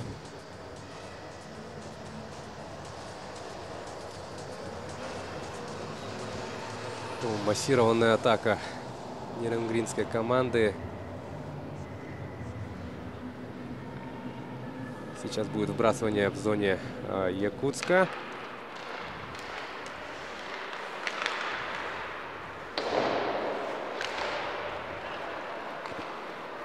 Сергей Третьяков отдает передачу на Тумигина. Васильев с шайбой. Бросок. Еще бросок. Шайба у Васильева. Бросок не последовал. Жесткий силовой прием. В борьбе Васильев Ярослав.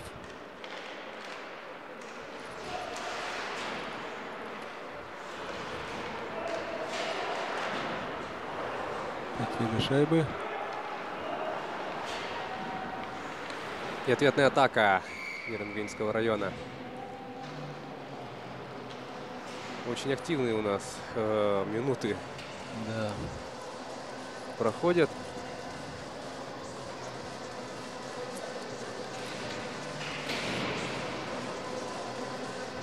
Генрих Рыданных на ваших телеэкранах только что уверенно отвел угрозу от своих ворот.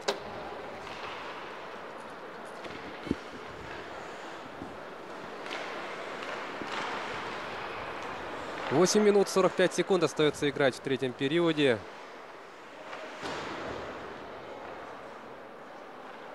Десять-3 по-прежнему впереди команда города Якутска. Судаков с шайбой. Чудинов. Передача на Цикунова. Вадим вошел в зону. Удалось удержать шайбу. Бросок. Иван уверенно отражает опаснейший бросок.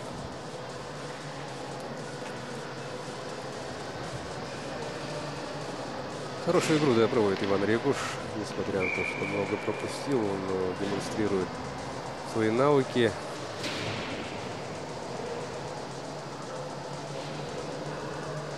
Вбрасывание в зоне Нерюнгринского района.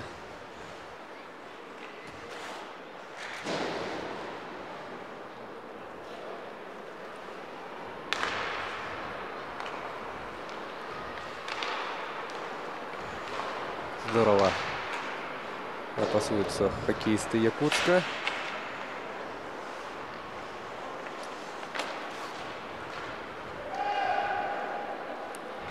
Ответ нерюнгринцев.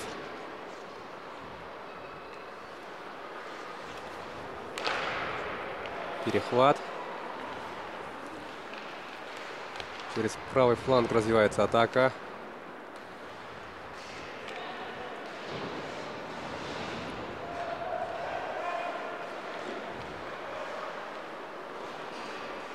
Раскатываются игроки Нерюнгринского района. Вот в зону. Вставляют шайбу. Не поняли друг друга. Дроздов передача на Тумигина. Михаил Сандаков вбивает ворота. Остановка игры.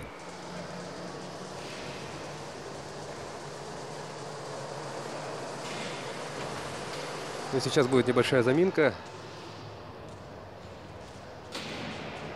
Судьи сейчас установят ворота в исходное положение, и игра возобновится. 6 минут 59 секунд до конца третьего периода. Вбрасывание в зоне Нерингринского района сейчас будет. Вот, посмотрим на повторе.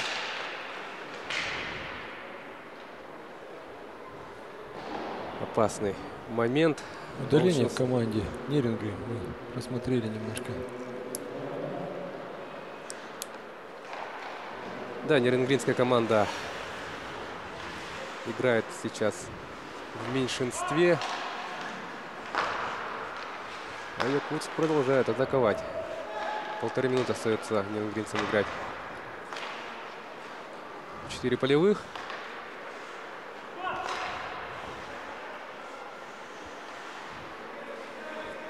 Шайба у Тумигина. Бросок. Ходит на ударную позицию, бросает, попадает в игрока.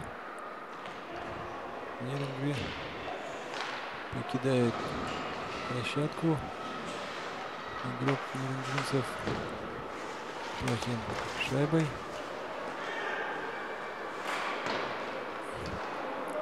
Шайба вышла из зоны.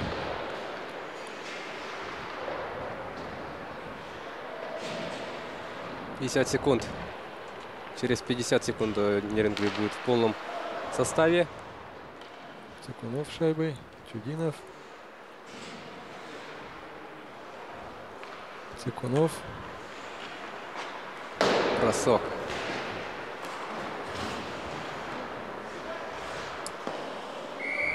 Это слишком легкий бросок для вратаря Ивана Регуша. Он легко его берет. Дроздов Эдуард крупным планом. —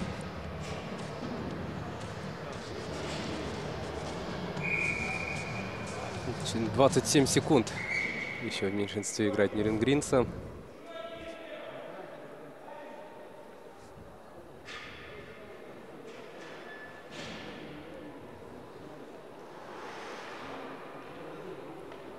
Итак, вбрасывание.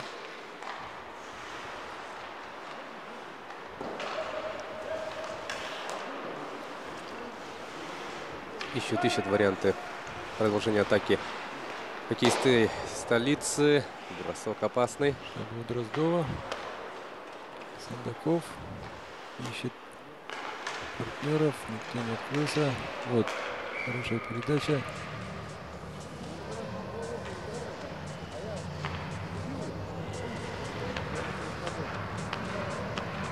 Пять минут остается играть в третьем периоде.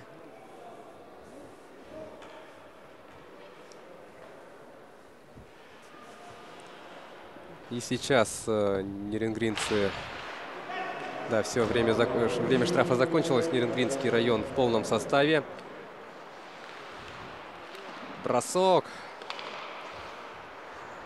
Добивание. Рафаэль хорошо сейчас сыграл, с лету поймал шайбу, хотел продолжить, но не дали ему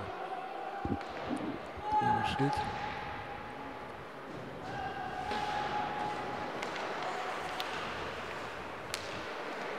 Самоотверженно бросаются под броски хоккеисты Якутска.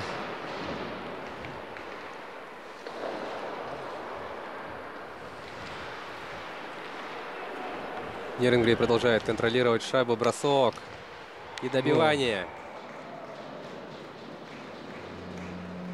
Да, Александр Шатунов выбивает свою вторую шайбу в этом матче. И счет таким образом становится 4-10. 4-10 по-прежнему в пользу Якутска. Вот видим бросок. Отскок. И передача все-таки это была не отскок, а передача в исполнении Вячеславцева Артема. Вот еще раз повтор. Нет, это не Артем. 7-й номер. Селезнев Иван. Нашли все-таки этой передачей своего капитана, и который впоследствии без всяких помех, да, никто ему не мешал. Да, спокойно с пятака положил шайбу в ворота. Еще одна атака нерюнгринцев.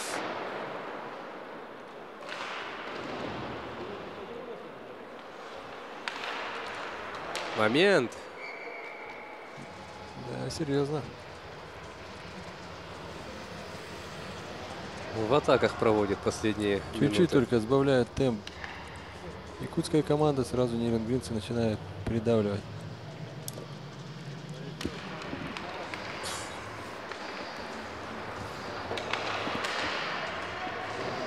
Хороший отрезок матча, да, проводят нерюнгринцы.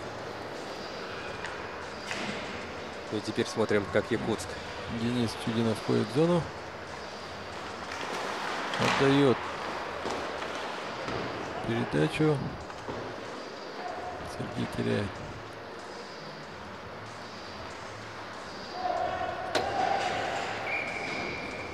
Не дотянулся до этой передачи Игорь Каткин. Ну и справедливости ради стоит отметить, что не самая удобная была передача. 3 минуты и 15 секунд до конца третьего периода.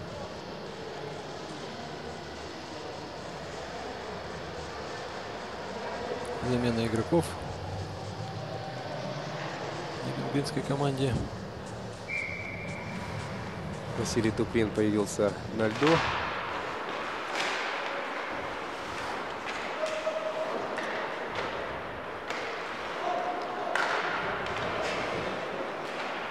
Ефремов Дмитрий.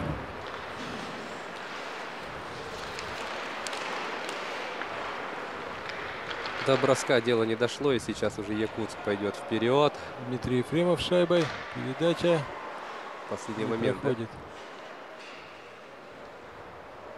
Подстраховали своего голкипера, и сейчас Хорошая передача. На месте оказался защитник.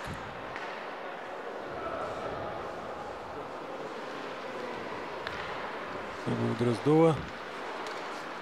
Ошибается. И вот уже контратака. Быстрая. как здорово сейчас играет, да? Генрих Рыданных. Генрих уверенно отражает. Выручил свою команду. Здорово сложился и очень тяжелый бросок вытащил. Игроков по ходу игры. И вот повтор этого эпизода. Мастерский. Василий Тумигин. Сразу вернул, да, здорово.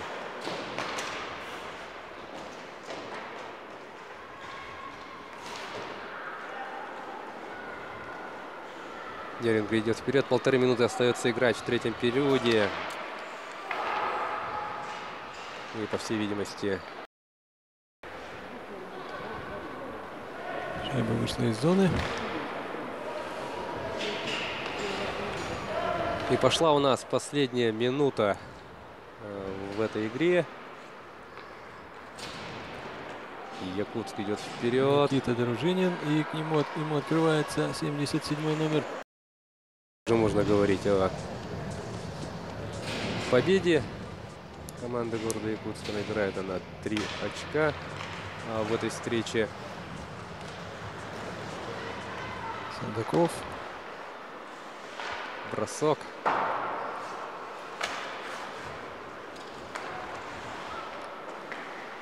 Дружинин.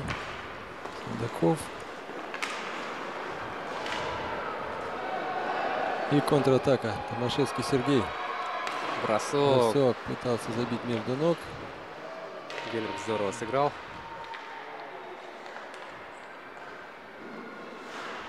И последнее мгновение. 11 секунд. Играют до последнего. Это уже отчаянная такая попытка найти такой передачей. Да. И ошибка. И все, встреча завершена. Вот трибуны показывают, народу много. Это порядка 500 человек сегодня на трибунах. И все эти люди вместе с нами, вместе с вами, дорогие телезрители, стали свидетелями победы команды Якутска со счетом 10-4 над сборной Нерюнгринского района. Интересная игра получилась. И по итогам 3 периодов победу празднует сборная Якутска. Начинает она чемпионат среди команд первой лиги с победы. Ну и сейчас уже, Владимир Тагирович, можно уже говорить об итогах. Если вот резюмировать данную встречу, что можете сказать по поводу игры Якутска и по поводу игры Нерюнгри? Оправдались ли ваши ожидания? Ну, на самом деле, еще раз повторюсь, ожидал, что игра будет более ровной, да, и где-то шайба в шайбу. Ожидал, что будет идти, но уверенно команда Якутска сыграла, без ошибок, четко. Вот сейчас благодарят зрителей игроки. Вот мы наблюдаем повторы. Никита Дружинин забрасывает шайбу. Ну а вот в этом эпизоде. А вот здесь Яков поправляет. Пух. И гол. Чуть-чуть. Буквально несколько сантиметров. Ну, по сути, незаметное такое, да, движение. Поправочка и... Вот он, гол в исполнении Александра Шатунова. Без каких-либо помех поразил ворота Якутска. Завтра у нас состоятся игры. Да, завтра мы начнем с матча Нерюнгринского между Нерюнгринским и Мирнинским районами. Данная встреча стартует в 12:30. Дорогие друзья, включайте телевизор, наш телеканал 12:30. Посмотрим эту встречу. Сразу после этого в 15:15 мы посмотрим игру сборной Якутска и Якбора. Ну и если говорить об итогах сегодняшнего дня, у нас среди команд первой лиги ситуация такова. По 3 очка сегодня набрали Мирнинский район, который со счетом 12-3 переиграл команду Якбор. И 3 очка заработала сборная команда Якутска в этой встрече, которая только что завершилась, со счетом 10-4 в пользу столичных хоккеистов. Да, и через несколько минут у нас уже не в эфире, а в волейболе продолжатся игры второй лиги. Сейчас будет встречаться команда Намского района и команда Хангаласского района. Да, у нас ведется выявление победителей и призеров в 2 лигах. То есть у нас сильнейшие команды играют в рамках первого дивизиона. Это у нас Якутск, Мирнинский, Нерюнгринские районы, также команда Якбор. Ну и у нас борьба за чемпионство отдельно ведется и во второй лиге, и во второй по силе лиге. Ну и как мы уже говорили ранее, аутсайдер первой лиги и победитель второй встретятся в рамках стыковых матчей, чтобы оспорить право играть в следующем сезоне в первой лиге. Можно отметить то, что команды второй лиги участвуют в регулярном чемпионате города Якутска. Это вот команды Хангаласского района, Усть-Алданского района и команда Мегино-Хангаласского района проводит тренировки еженедельно, 1 раз в неделю, но приезжают с Мегино-Хангалас и тренируются в Ледовом дворце, несмотря на позднее время. Да, ну что ж, дорогие друзья, завтра мы уже анонсировали, какие встречи будем с вами наблюдать. 12:15 завтра с вами увидимся. Любите хоккей, занимайтесь хоккеем. Будьте здоровы. До завтра. До свидания.